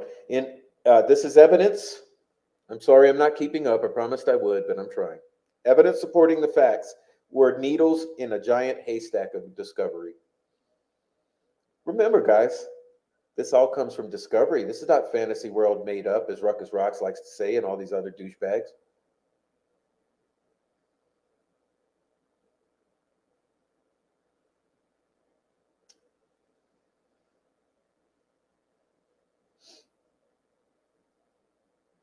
To conclude the introductory portion of this memorandum, the defense would tell the court that the evidence supporting these assertions or assertions contained throughout this memorandum was buried deep in a mountain of discovery. Thousands upon thousands of pages of paperwork and hundreds of hours of video, but not buried deep enough. The court will know at the conclusion of this memorandum that the defense is not inventing, Ruckus Rocks, fabricating, Dicky Smallballs, exaggerating, Sleuth Intuition, these facts, Frank Meister, no matter how crazy, who'd like to leave out Marv, those facts may appear, Tommy Frost. Richard Allen's defense team is attaching to this memorandum the supporting documentation that provides proof that these facts are true, and that's why we're glad we have these 136 pages, and that's why we're going to go over them. We're going to go over them over and over and over and over. We're not putting this down. You wanted to make this go away by colluding to perform a leak disaster scenario and set up the defense so that when the defense went away, this document would go away. Well, unfortunately for you, this document ain't going away. The memorandum will consist of 5 parts. Part 1 will be a description of the crime scene. Unfortunately, we have to bear through reading that. This description will provide important and necessary context that will allow the understanding for the rest of the memorandum, and will also provide insight into preposterous claim by Liggett that that one and only one person was responsible for these murders, even though McClellan said that there were other parties. This will be important as sheriff must claim that Richard Allen acted alone in order to dispel the massive evidentiary foundation that supports the likelihood that the pre-planned abduction and ritualistic murder of Abby and Libby required multiple Odinites in order to succeed, or at the very minimum, multiple individuals. I assume between 5 and 17. Part 2 will detail the evidence that connects Odinites to the murders. Liggett concealed this evidence from Diener when Liggett prepared and signed under oath his affidavit for a search warrant. You know, the one with the lies and the misrepresentations in it. This section is long, detailed, and factually dense. Remember those terms from the introduction. Factually dense. Fact dense. This is a fact dense situation. This is a fact dense document. This is a fact dense defense. And this is a fact dense channel. And I hope that when you get into my community page and you get into my old videos, you will fucking understand that you are looking at facts. And time will prove me correct, which is why the prof will have the staying power, and all of you other parasites will fall off with the next treatment, which will be called the trial of Richard Allen. One Richard Allen who will expose the entire corruption of Delphi, the entire batch of lying witnesses, the entire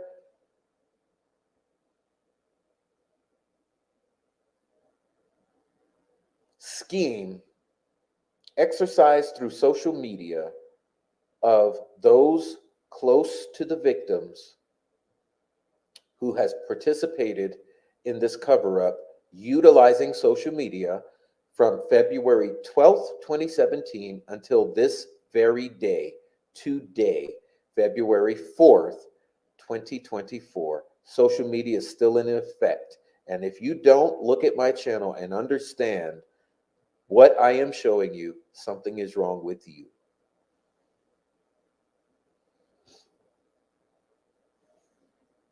At the beginning of Section 2, Defense Counsel has provided a Delphi murder infographic, a veritable visual representation of the major players mentioned in this memorandum, as well as a list of names and the relevance of those names found in the memorandum. These documents are offered as reference tools for assistance in unpacking these facts. Yeah, and I got some names for you too. We're about to look at them. Part 3 would detail the information that confirms that Tony Liggett concealed evidence in his search warrant affidavit concerning statements of Betsy Blair and fabricated statements in his search warrant affidavit concerning Sarah Carbo. Yes, he lied and misrepresented the facts. There was no There was no blue bridge guy dressed guy walking 300 that was muddy and bloody. No, no, no. There was a guy in a tan jacket who was muddy walking 300. Part 4 will consist of evidence that Odinite corrections officers in leadership have been positioned strategically, by the way, to watch, intimidate, guard, harass, abuse, threaten Richard Allen since at least April 2023. This section will also provide images of the patches worn by Robinson and Jones, as well as images taken from their Facebook pages, and we're going to see it all, and we already have seen it all. Part 5 will include information concerning how Allen became a patsy in this investigation 26 days before an election. Oh, conveniently timed, and announced on day 31, which was October 31st, an occult holiday for all intents and purposes. How odd is that? How many October 31st dates have been utilized in this entire 6 years of bullshit? This section will include information that Liggett failed to provide in his search warrant affidavit concerning the trustworthiness of Dan Doolin's so-called report. Part 5 will also address the complete lack of evidence that linked Richard Allen to the murders, including an analysis of the weak evidence that Liggett relied on in his affidavit, such as the vehicle that does not match Allen's vehicle. As he, meaning Liggett, attempted to persuade Judge Diener that evidence of the murders would be found in Richard Allen's home. And remember, what happened? They showed up to Allen's without a search warrant.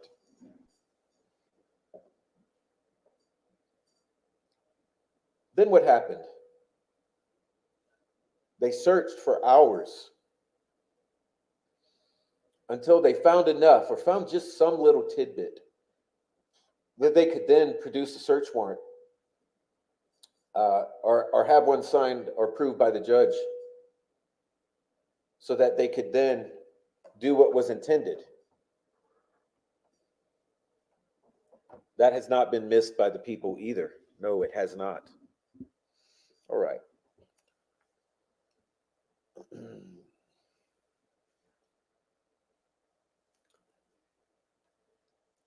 In our next episode, we will begin the next part 1, the crime scene. For now, I'll take a look at the chat. We'll go into the chat and we'll have a little discussion here. Let's see who's in the chat. If you're watching, please hit the thumbs up, hit the like button. Please take your time to investigate my channel, watch other videos, do a deep dive into my community posts on both my main channel and my backup channel. And if you have not already subscribed to the backup channel, would everyone here please go subscribe to the backup channel, if you don't mind.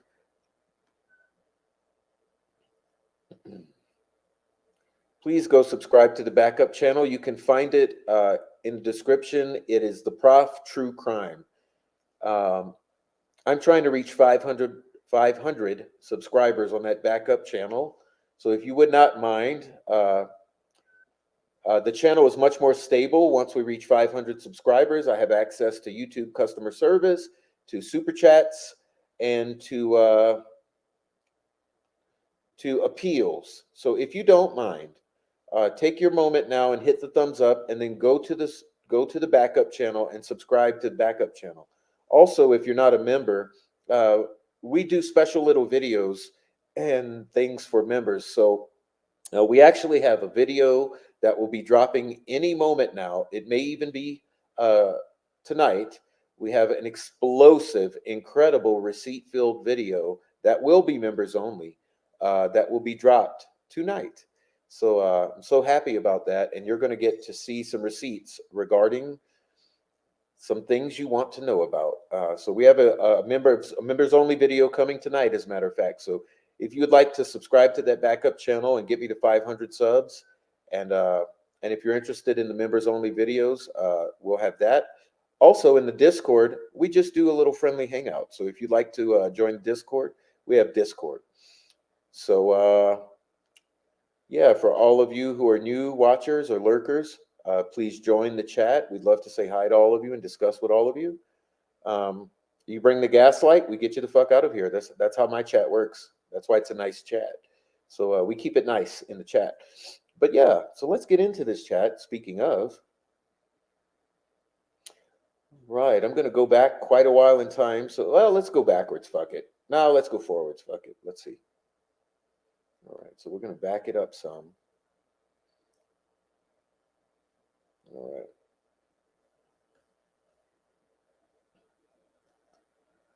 All right.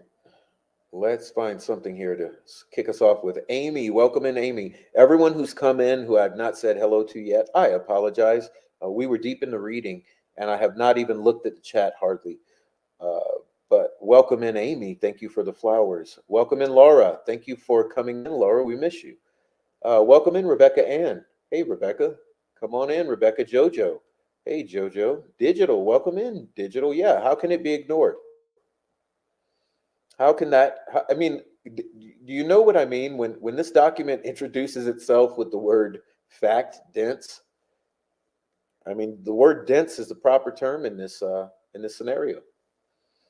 It's dense. It's a lot. Screen setup. Yes, the timeline has always been wrong.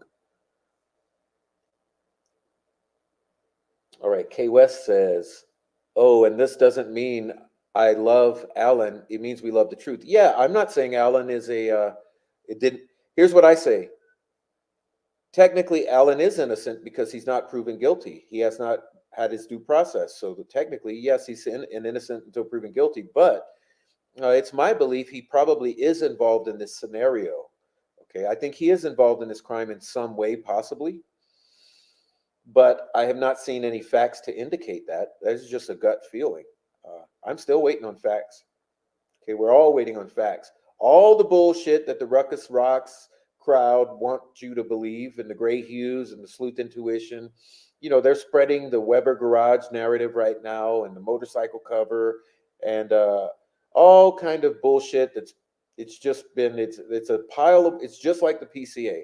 What they are doing right now, narrative wise, on that incentivized side, they are creating a narrative to explain additional points that are not in this PCA, because they want you to believe that PCA, but they know it's bullshit. So they've crafted an additional narrative to pile onto that PCA, which is that Alan returned to the crime scene or to that area and somehow ended up in Weber's garage and dripped blood and ran over his motorcycle cover just like he ran his tracks in it. They've got a whole, and he confessed allegedly, even though he only thing he's ever asking his attorneys is his wife and his family dead or alive. I mean, what they want you to believe is the most asinine thing that I could ever imagine. And for them to claim to be smart, in the know, or former law enforcement is really laughable, especially considering the behavior of how they act and the fact that they are absolutely wrong every single time. I'm sure you guys remember them saying that Baldwin and Rozzi are off permanently. It's over. It's a non-issue. It's not even worth discussing. Yeah, well, how you feel now?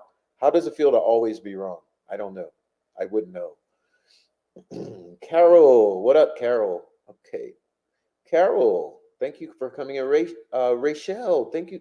Rochelle, thank you so much for the little super chat there. I don't know if you had a comment attached, but it's not showing.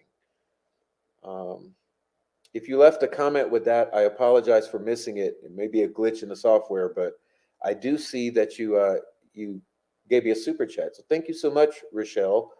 No DNA or electronic forensics. Nope. I have the one Bossy turned into court. Rochelle says, bring on the feds, please. Where have they been? This has been drawn out intentionally. Yeah, it's called corruption. We're going to look at a little graphic in a moment. Liggett needed a lie detector. Evaluation wonder if he's going to end up working with the DA like Steve, too. It's a cover-up. It is a cover-up. That's why we have questions for the family, because the family looks oddly bizarre. There's a lot of duping delight. There's a lot of suspicious behavior. There's a lot of inconsistency in all the stories. So, hey, when you say the truth, when you tell the truth, okay, if I were to tell you the truth right now about something, and it would be the absolute truth, do you think that truth would ever change?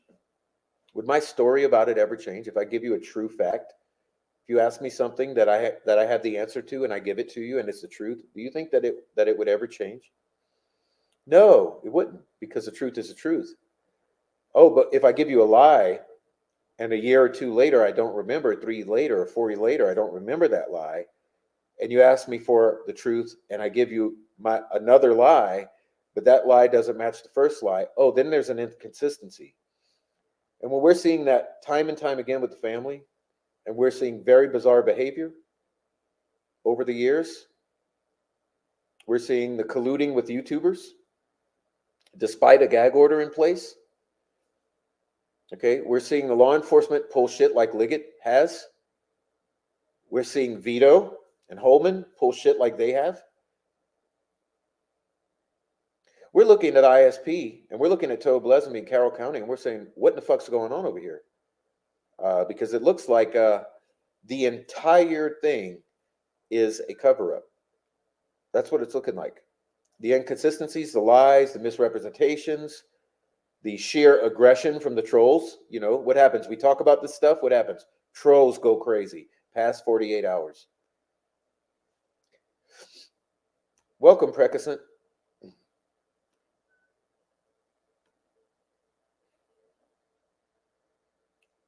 You got conflicts in the FBI. Yeah. Yes, you do. Not everyone is bad everywhere. Not everyone in ISP is bad. Not everyone in FBI is bad. Just like on YouTube, we have the good and the bad. In this law enforcement, we have the good and the bad, and I guarantee you there's a battle happening. And the good guys are going to win. Sorry, guys, it's already over. We already won. This is spiritual warfare. This is information warfare, and this is a battle that is over before it began, because this is the way God works.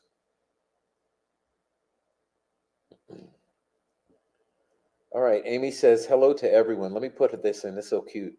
Thank you, Kay West, Rebecca, Rochelle, Lisa Marie, Carol, Deanna, Digital, Nancy Drew. Oh, I didn't see Nancy Drew in here yet. Welcome, Nancy Drew. Welcome, Bonnie, Precascent. All my people in here. Thank you so much for being here. There should be a public department of corruption. Yeah.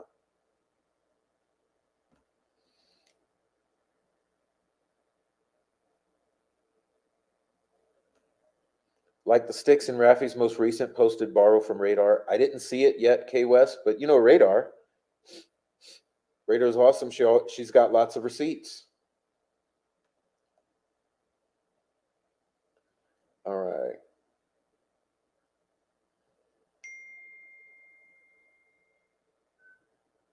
Noe, please stop texting me. You're making a ruckus in my chat. I mean, in my stream. I can't read text while I'm on the stream. Let's see. A lot of people missed a sentence. Yes, a lot of people missed almost all of those sentences. I mean, that's why it's important to do a deep dive, because you can gloss over this and say it's bullshit, like Ruckus Rocks and the crew, Sleuth Intuition, Fig Solves, Lil Frankie, the whole fucking crowd, Frank Meister, Jamie Hicks, Tommy Frost, Jinx 13, Randy Gravitt, uh, Indie Archives, Anthony Greeno, Marv. You can go on and on and on, skimming over says bullshit, but read every sentence and tell me it's bullshit. All right.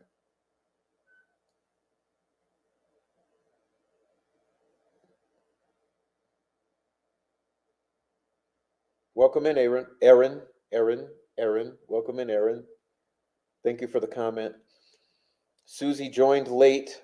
Odinists in that area are also known as Vinlanders and American Guard. No, National Guard. Or is it American? No, it's National Alliance. National Alliance, Vinlanders.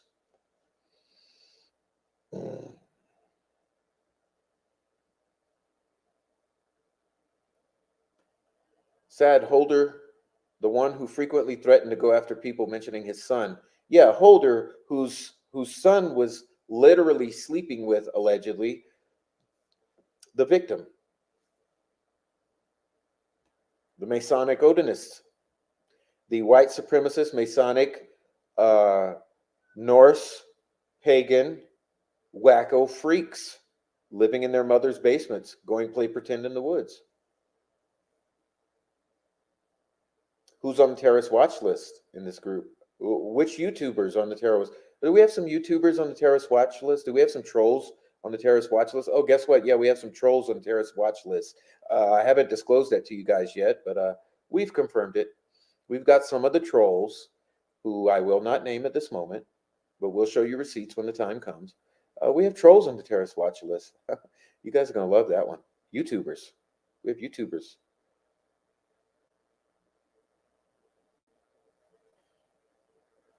Yeah, he mimicked the crime scene. Why are people so obsessed pointing out typos and trying to make it look like it was done with malicious intent? Everyone knows it's for, you're just reaching to justify your own actions. I don't know what you mean, Louise. For a baby daddy, I get that. I was told yesterday my vagina has teeth by Jinx. Whoa, yeah. And Tommy Frost called you a Russian troll, or what do he call you?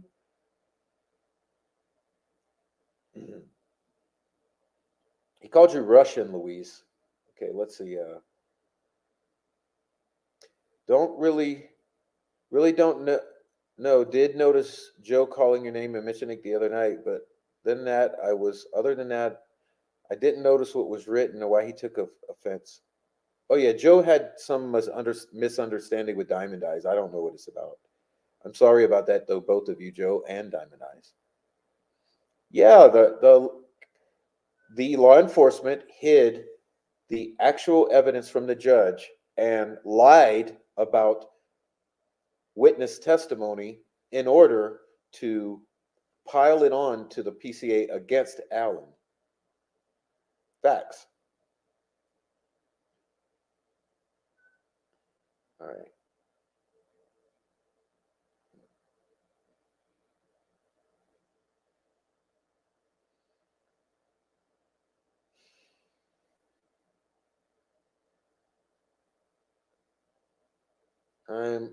I'm going through. I'm trying to just forward on through this so we can catch up. So are the Masons covering for the Odinists? So are the Masons covering for the Odinists? They are all Luciferian Brotherhood. Pedo ring activity too. Is that why they don't want the contents? They do not want you to know about the Dropbox. They do not want you to know about the white supremacists, and they do not want you to know about Flora.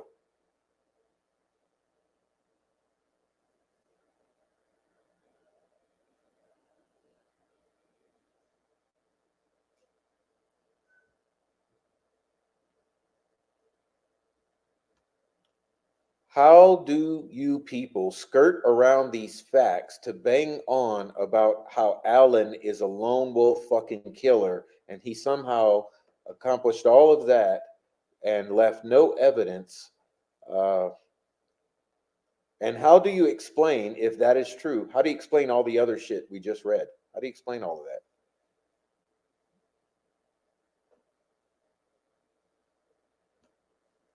Did Frosty tell you he leaked the photos with Chris and Mark?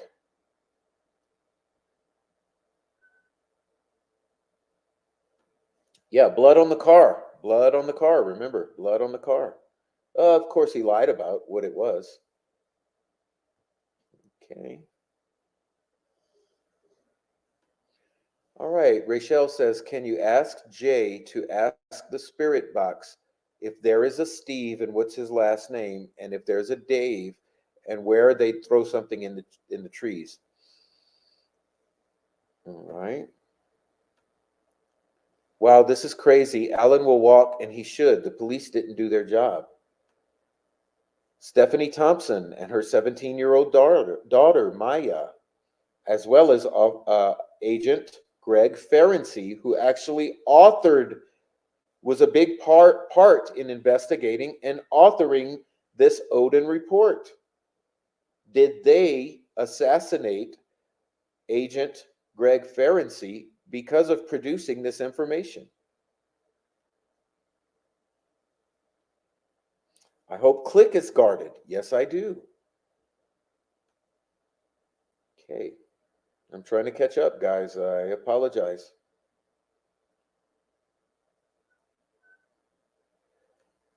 It's very scary. And that post from the late Fortson, he was posting on Reddit about those suspicious circumstances. Yeah. And you know what else breaks the heart? He was ringing the phone off of Mark Cohen. Mark Robert Cohen's phone was blowing up with Fortson, both calling and texting and begging to talk to him. And what did Mark Robert Cohen do? He ignored it. And what happened? You got a dead guy who was begging you right before his death to please pick up the fucking phone. And you hung him out to dry, and he's dead now. And you want sympathy from us, dude?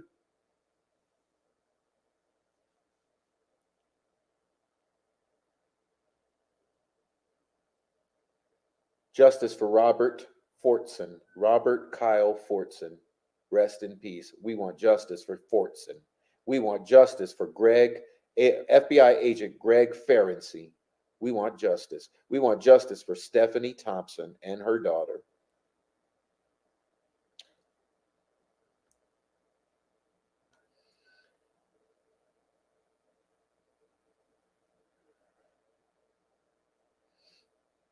The very YouTube creators believing they were ahead of the curve while being steered by the very people on the inside lying and pulling the strings. So who's really the stupid ones? Oh, they're not stupid. They're controlled. They're controlled. All the content creators are saying there's no way they wore those patches. Yeah, well, it's documented. I mean, come on. And when it came out later, they said they needed more proof, not just the affidavit from the COs admitting they were wearing those patches. Yeah.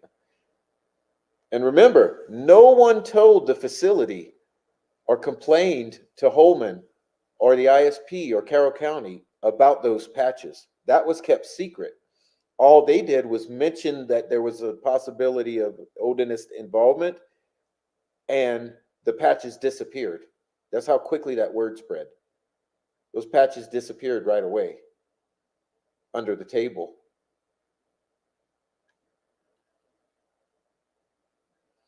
All right.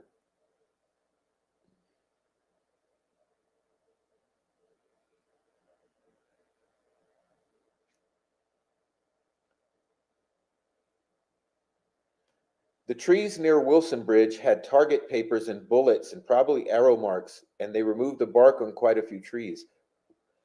There were not runes that we found, Rachel, but there was all of that, the evidence of shooting.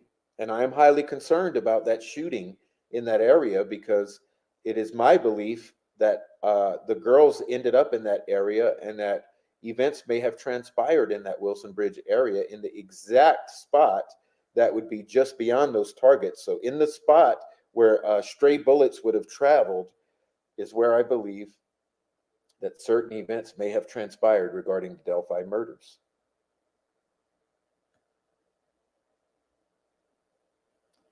Okay, Jamel Hester comes in. Jamel, thank you for coming in. Hopefully, you're still watching. Uh, I've seen you around Facebook, and welcome into this channel. I'm glad to have you. All right. All right.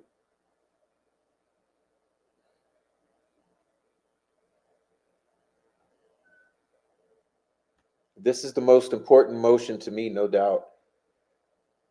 It's big. It's big.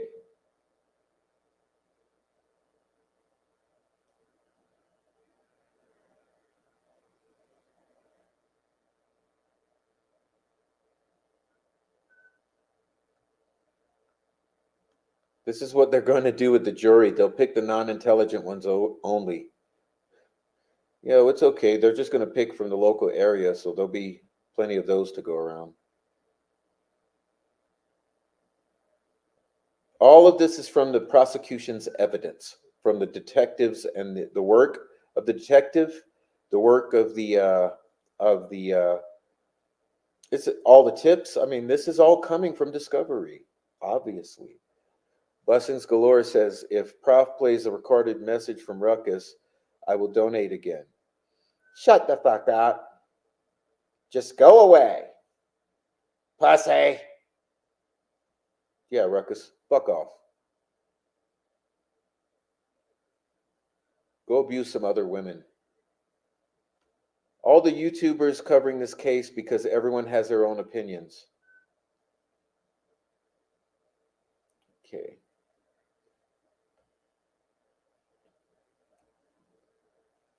So that Ellie could use her as a witness to go in a new direction. I think he's a huge liar about a lot of things.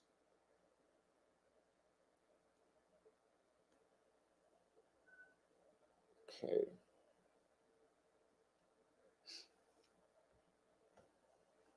All right. I'm going to keep on blazing through the chat, trying to catch up with you guys. Ruckus booted me from his Discord in June because I pointed out to him that Richard Allen contacted law enforcement when the girls were missing, according to the defense press release. Yes, he doesn't like facts. Rocky Cox is a drunk. We need a show like Big Brother consisting of Delphi YouTubers. No, they'll all be in jail, don't worry. Muddy and Bloody Girl had a few tickets and they said she would expunge the record if she said she saw him. But she didn't. She said she saw a guy in a tan jacket who was muddy. No Muddy and Bloody, no bridge guy. Well, you get it, Louise. Ruckus does know everything. That search warrant is going to be unable to be used. It was an illegal search. Yeah, and it was, he perjured himself. And are there legal consequences for what he did? We want Ruckus's clip. No, I got rid of those. I'm using a whole new platform, unfortunately.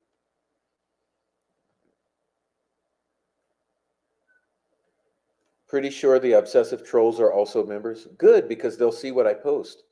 In the members only, I got some good shit coming.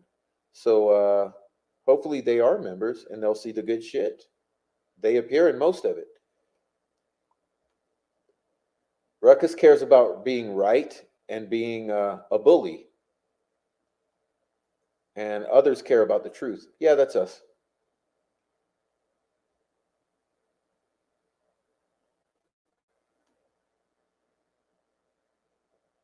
The motorcycle theory is completely ridiculous. Welcome in again, Jermel. Thank you for chiming in. I hope you're still here.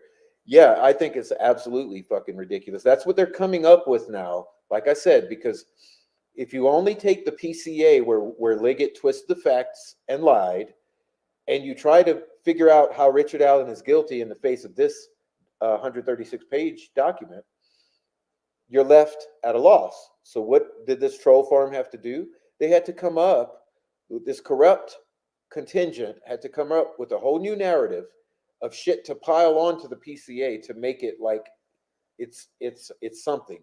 And that includes the motorcycle shit and the drops of blood shit and the Richard Allen this and Richard Allen that and the Richard Allen this and Richard Allen did it all by himself and there's no one else except Richard Allen. Don't ever look at Gary Kurtz. Don't ever look at Ashley Garth. Don't ever look at Brad Holder. Don't ever look at Patrick Westfall or Johnny Messer. Don't ever look at anybody else except Richard Allen. Sleuth Intuition. Approved.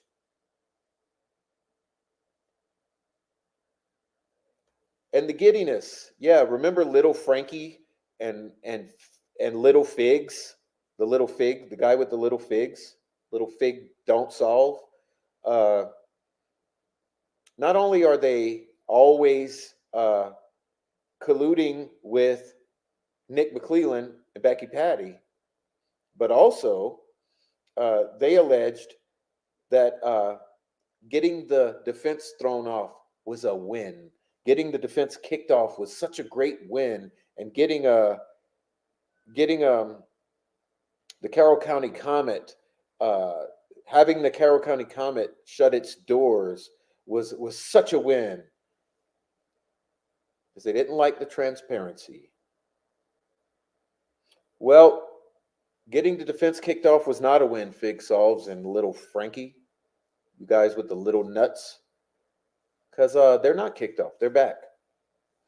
And if you want to talk about gag orders and trying to have them disciplined with contempt of court for gag orders, well, I've just posted the gag order not too long ago, and we are aware that Becky Patty and possibly Anna Williams are in violation of the gag order because they absolutely are and never have stopped and have been the whole time um, communicating with YouTubers about the case and Facebookers about the case in violation of the gag orders, uh, of the gag order. And that is clear, and there is evidence, which is why I can state it as a fact in your face. We have evidence, so you know law enforcement must. So if we're going to discuss contempt of court and gag orders, well, let's talk about the family.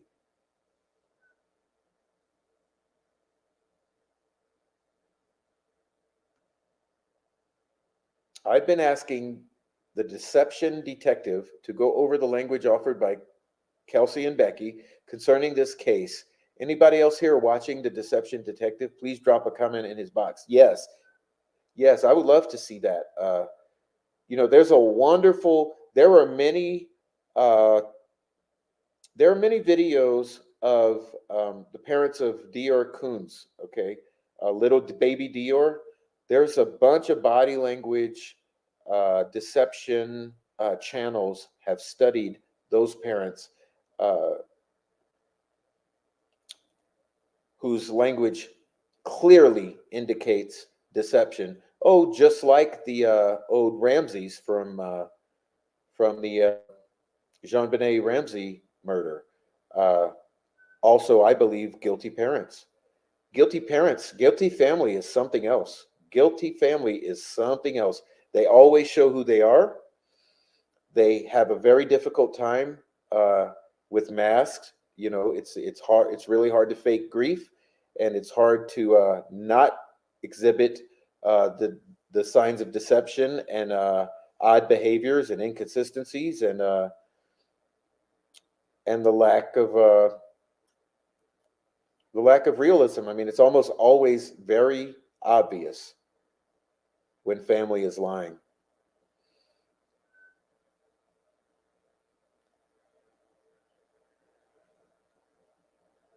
Yeah, and remember the clothes on the one victim, okay, did not match the clothes that the other victim supposedly had on that she is supposed to be dressed in.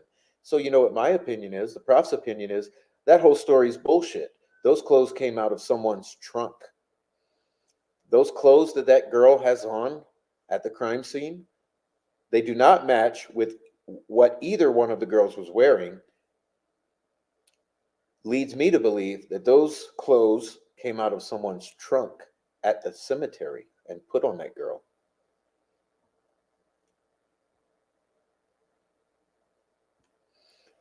Funny how she reared her head again. Oh, Stank Hicks. Soon as young Frankie boy pops you, she's reactivated, apparently because people aren't buying the mainstream narrative and it pisses her off. Yeah, yeah. Oh, dumbass Hicks. Okay. Oh, they called you a Russian spy bot troll. You're a Russian spy bot, Louise. I haven't insulted Jinx, and I will not insult her appearance, but her actions are very hurtful. Well, don't worry, I'll do it for you. Okay. If Abby ends up wearing Libby's sweater, isn't a sweater missing? Yeah, but all those bullshit clothing, all those clothes came out of someone's trunk. Okay, now whose trunk did those clothes come out of? Oh, I have an idea. I'm not going to say anything. Maybe the one who for years and years went on and on and on and on and on and on and on, making a huge fucking deal out of the clothing. Maybe it's that one who knew that clothing came out of her trunk, she would have to explain why that clothing is on that girl, but she didn't know even what to say, blah, blah, blah, blah, blah. Why is there so much bullshit and so much energy and so much gaslighting and focus and big deal made about the clothes in the trunk? And now we find that the girl dead at the scene does not have the clothes on that either one of them had on. Thank you, Rachel. Hey, Marcel. Welcome on in, Marcel. Thank you for coming in, Marcel. Sup? Listening while painting my walls in an uncertain shade of gray. Okay, lighter is better. Go lighter, Marcel. Always choose the lighter gray over the darker gray. Your vibes will thank you for it. Put a lot of white in it. Mix some more white in it. Okay, start over, mix in a little more white, and you'll be happy. It's better to be closer to white than closer to black. You know Jinx Stinks is a narrative changer. She would go to prison for being at the crime scene. That's a crime to help move a corpse. Well, I don't know anything about that. CSAM, human trafficking, math manufacturing, trafficking money laundering through 501c3s, taking the money, churches, insurance fraud, real estate, ad infinitum, Ohio and the OH and the pew-pews. I don't know what OH means. I may be a little lost, but all I know is this. Everything you're saying, yes. Meth and human trafficking run that economy, okay? And the money laundering goes through 501c3s like GoFundMe, Mark Robert Cohen, the Flora 4 donation pathways, Buy Me a Coffee, Little Frankie, the Church in Flora, murderers, the Little Ballpark family. We'll talk about it further on into the future. The tunnels, there is a tunnel. It's not a tunnel, it's a culvert. Okay, the culvert that we believe is instrumental in this scenario at Wilson Bridge is the Wilson's Culvert, and you'll be learning more about that.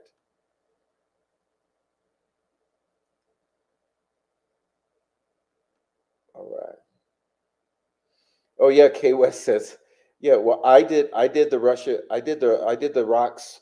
Rocky Cox impression because I'm not playing the video. I don't have that clip in this app, so no more clips of the trolls. We just got the. I'll give you the impressions of the trolls. That'll be fun. Lil Fig didn't solve. Very fitting. No, he didn't. It only made sense for them to try and get rid of the local paper. Yeah, yeah, because they really hate transparency. And Debbie Lowe, thing about Debbie Lowe fucked their whole game up. You know, she was going to the meetings and recording them.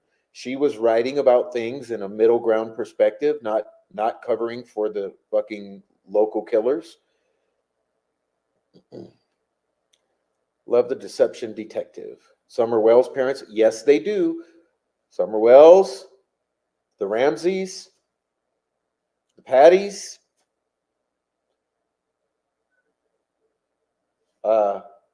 Little Dior's, Susan Smith. I mean, how many parents look that freaking guilty? 14% of all murders are committed by family directly.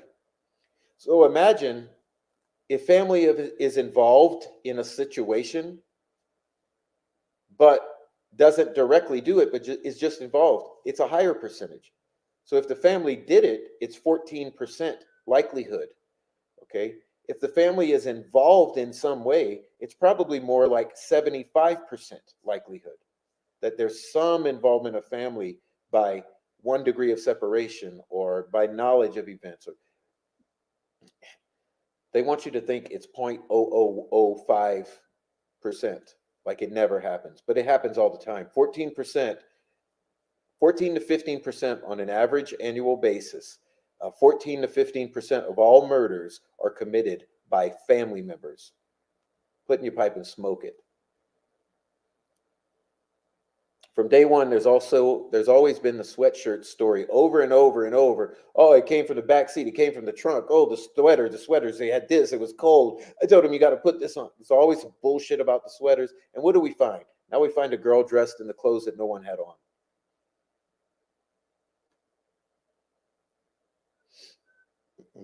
All right.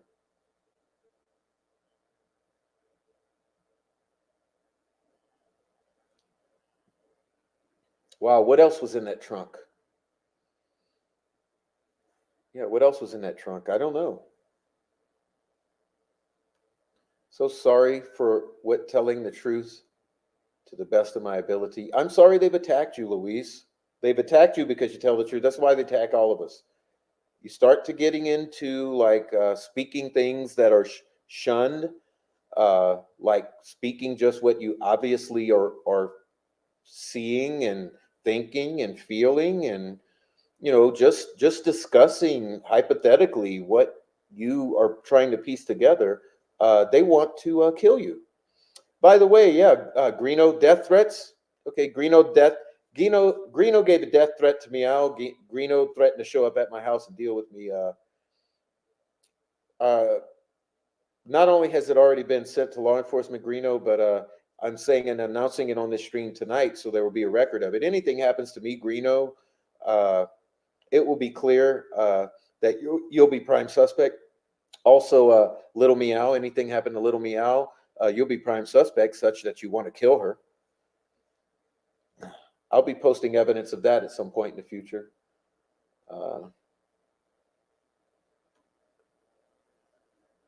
I think at first the idea was to blame the Odins, then maybe realized it would be safer to blame someone there who tried to report it or didn't see it.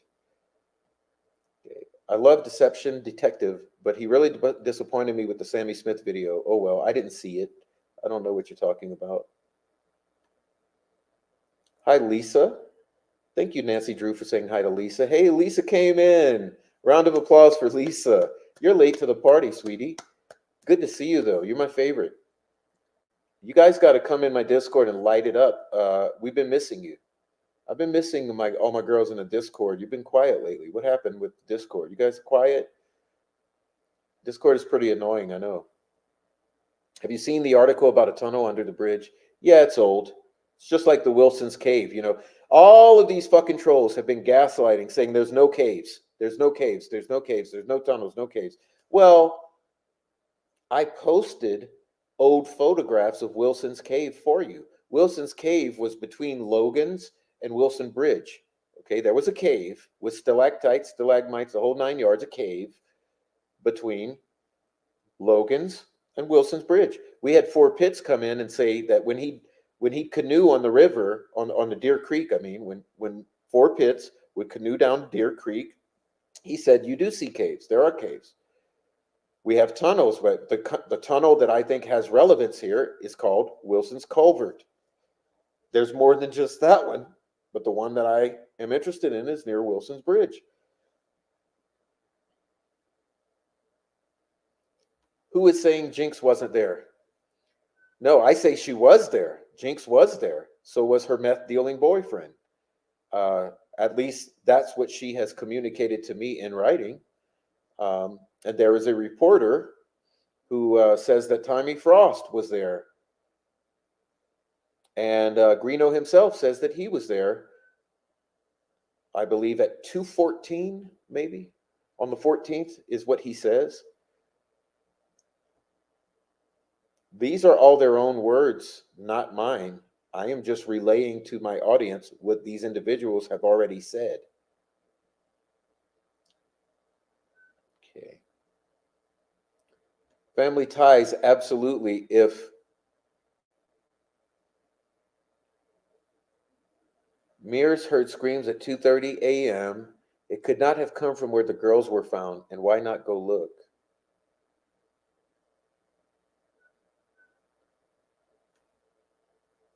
They want to kill you if you talk. Greeno threatens life too. Yes, he does. Okay. I'm just trying to put you down because you're like PFP.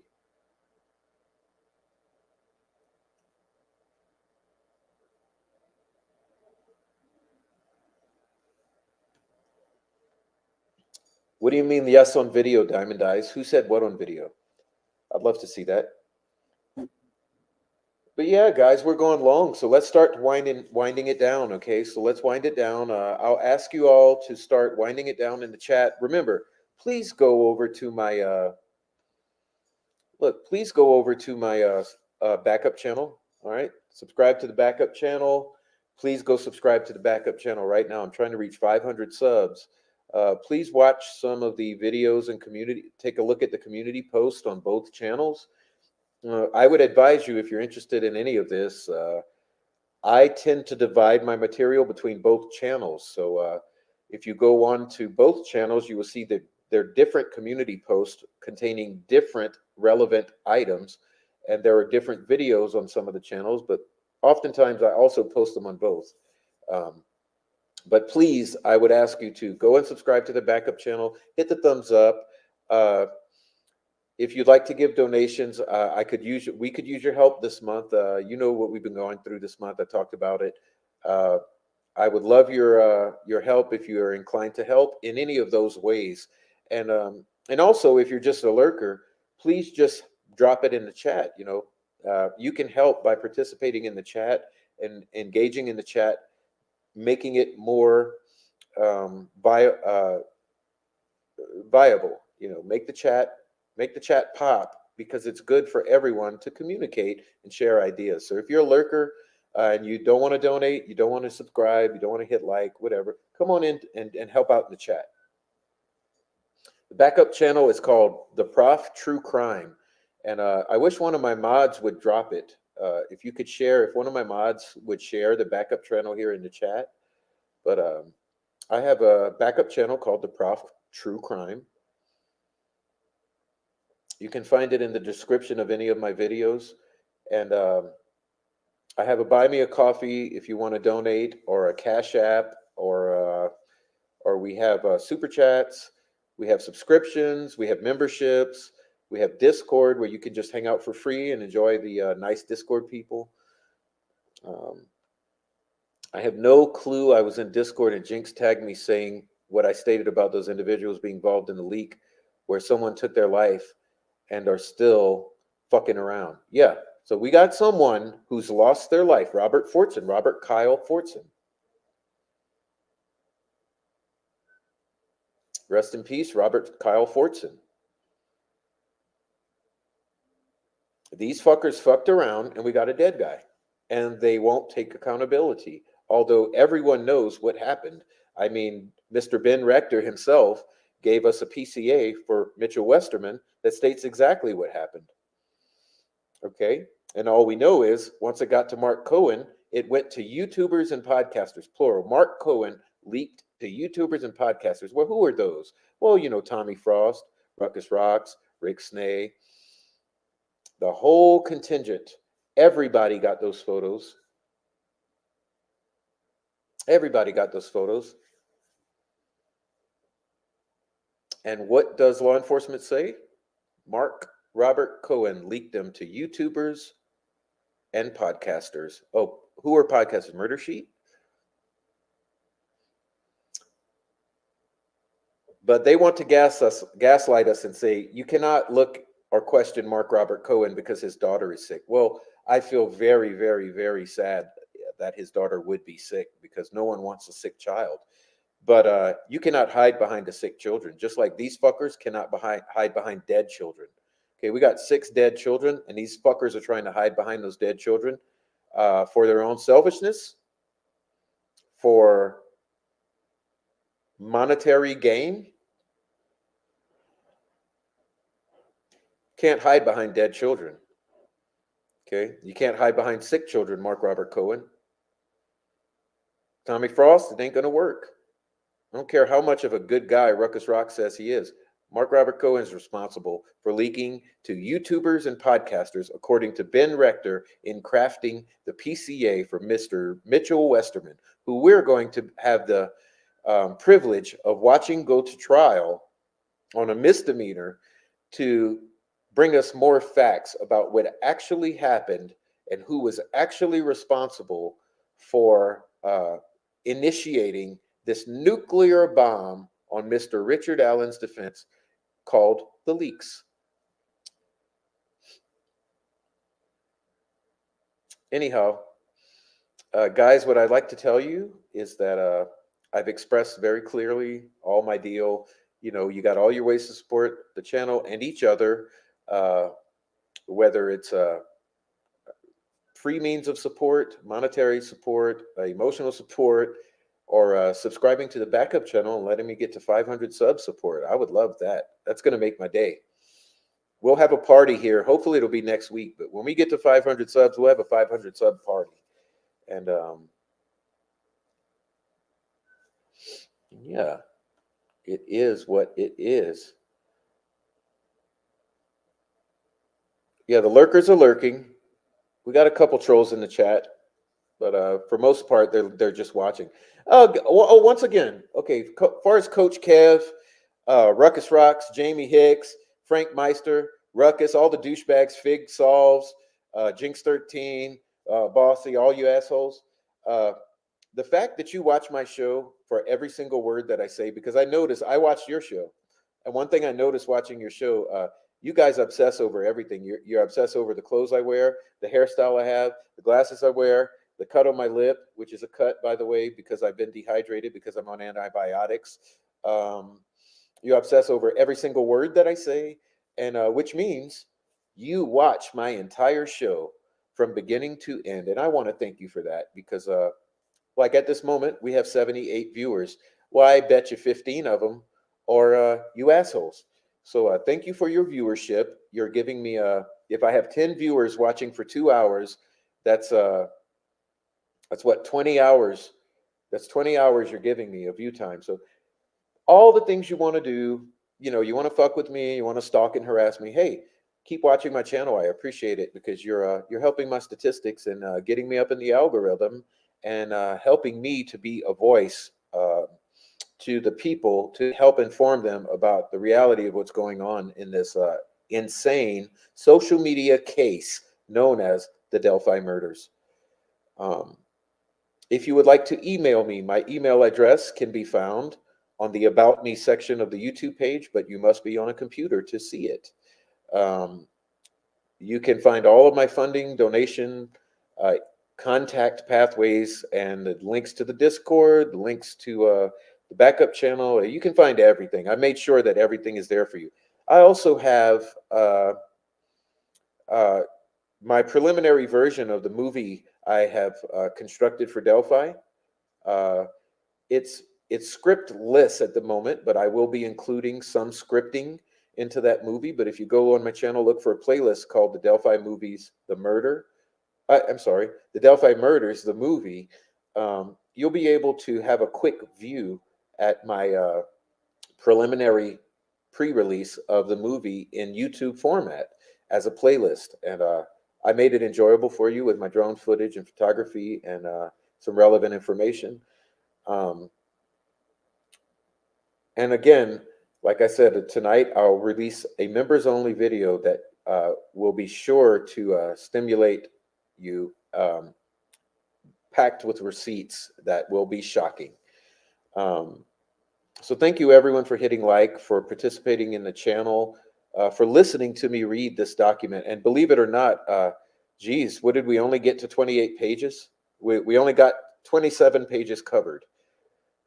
Okay, we covered only 27 pages. We will begin on page 28 on the next installment of the Delphi Murders, a deep dive into the Frank's Memorandum, aka the 136 pages, as I prefer to refer to it. All right. Well, with that said, I'll wind it down and I'll give the chat about 10, 15 more minutes. If you got any last words or any final comments, drop them now before I get out of here. I want to read your comments. Let's see who we got here. We got Luis saying, if he's criticizing your appearance, he should look in a mirror. Oh, yeah, Tommy Frost. Yeah, well, what is he, overweight and needs a shave and a haircut and 2 pence? I don't know. I don't know. Tommy Frost is a fucking clown. All right. More than one Westfall, but his people probably means his group. Yeah, who is his people? Who is his people? Is it the Kokomo crew meth dealing gang? I don't know. I don't know. We're dealing with a bunch of meth dealers. I mean, I know that much. And if when I say it and they laugh, they think it's a joke. But no, I mean, the people involved in the Delphi murders, in my opinion, were all meth dealers.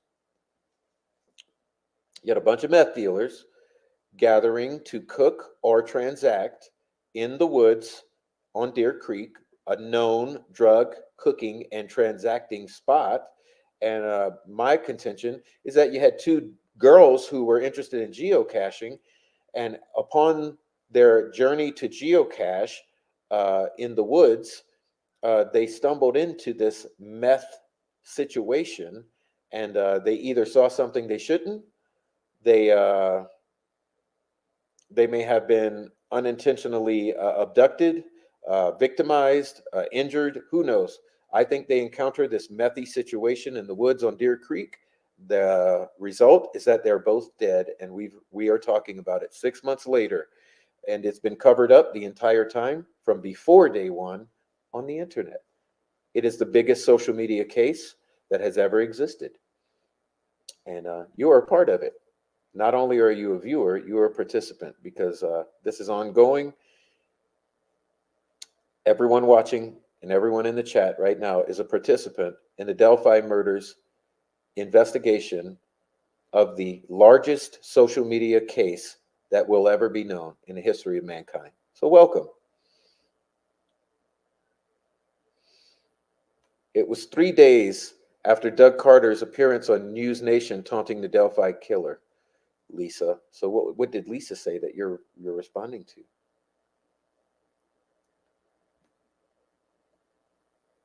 I don't know. Meth dealers and crackheads. Thank you, true crime skeptic. Thank you so much. Oh gosh, Louise, you're going off on Frost? Oh, okay.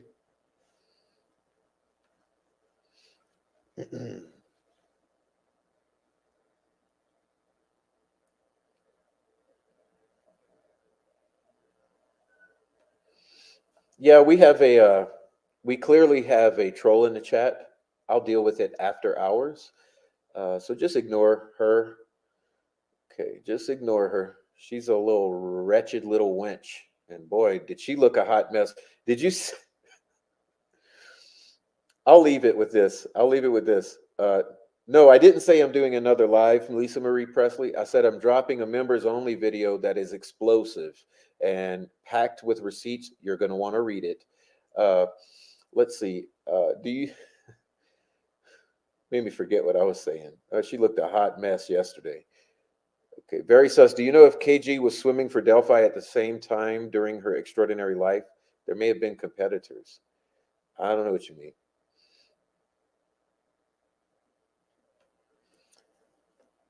So new that made the account yesterday.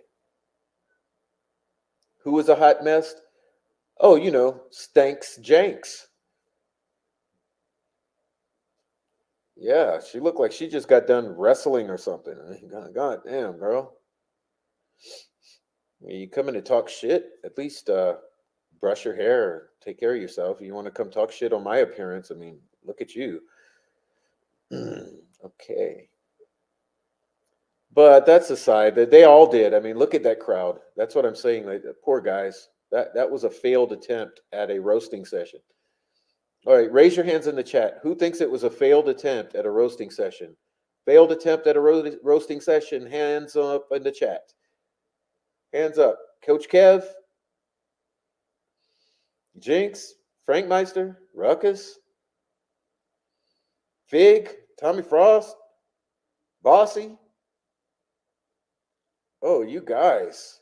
That was a failed attempt at a roasting session. Coach Kev, it's not your persona, dude. Who put you up to that? It's not your persona. Like, you're a fucking goofball. Keep stalking me in my chat, bro.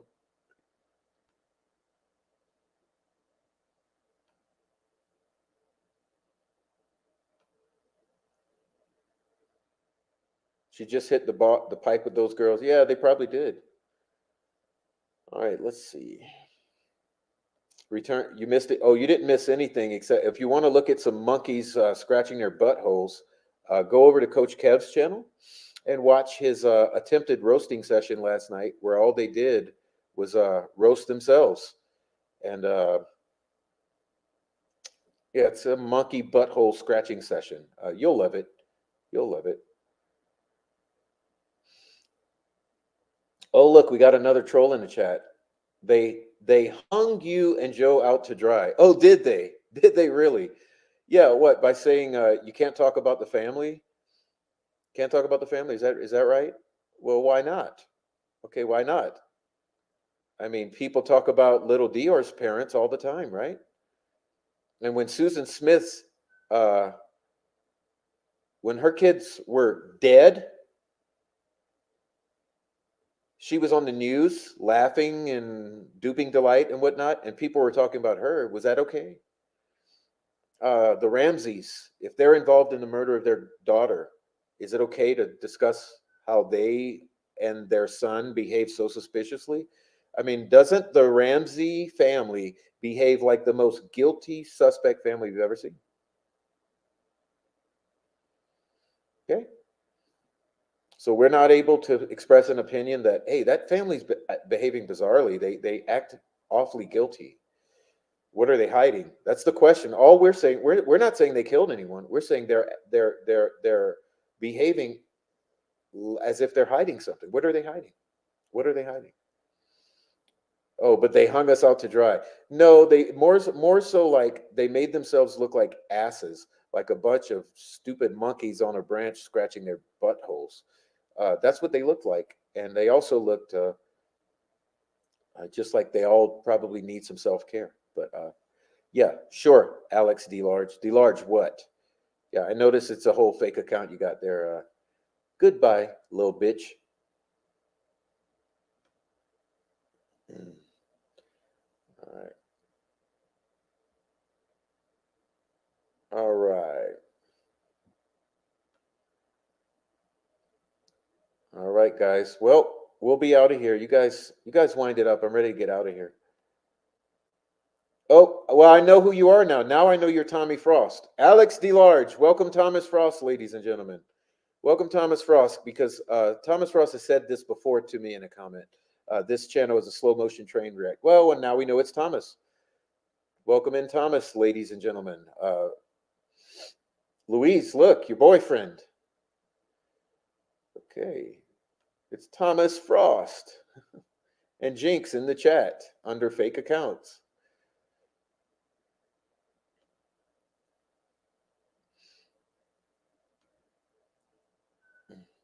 Instead of putting your energy into bullying. Yeah, they should do something productive like stop selling drugs and maybe become a creative contributor to the world and not a groveling hater because your life turned out to be nothing worthwhile because you didn't make it anything because you never stood up to any challenges. You took the easy way out and sat on the couch in the mom's basement playing video games and selling dope to the college kids next door. But that's a whole other situation. Uh, you don't have to be the murderer to know what happened, have guilty knowledge. That's what I'm saying about the family. It is my opinion at this point in time. I I don't believe that the family directly murdered these girls, but I believe they have knowledge and they're hiding it the whole time. 6 years now. Oh, Shack Attack. That's right. Cody, Derek, and the Shack. What is about Cody, Derek, and the Shack? Was Derek at a drug deal at the Shack when the girls walked into the situation and ended up dead? Was Cody there? Why can't we talk about Cody, Derek, or the Shack? We have questions. Why is that off limits, Mike, Patty? Why did you yell and scream with an attorney and demand to Hannah Shakespeare that that be off limits? I just want to know. Jinx said you look like a man. Oh, she must be looking in the mirror because I know you don't, Louise. I've seen you, and you don't.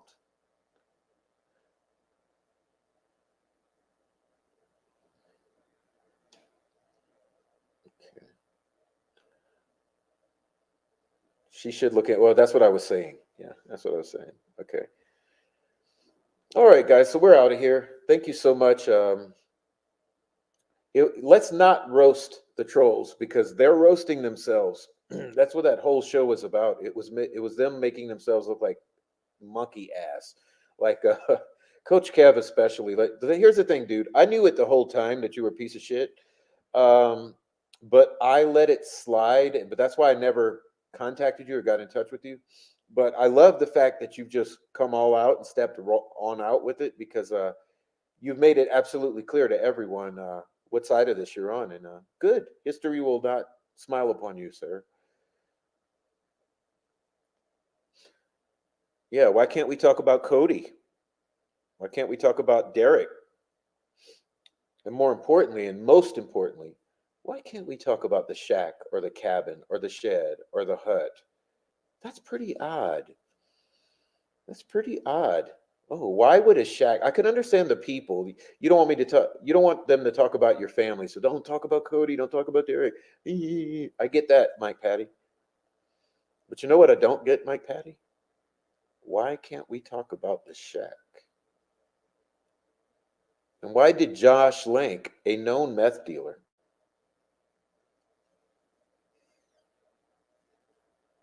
tell us that the girls were found dead in a cabin?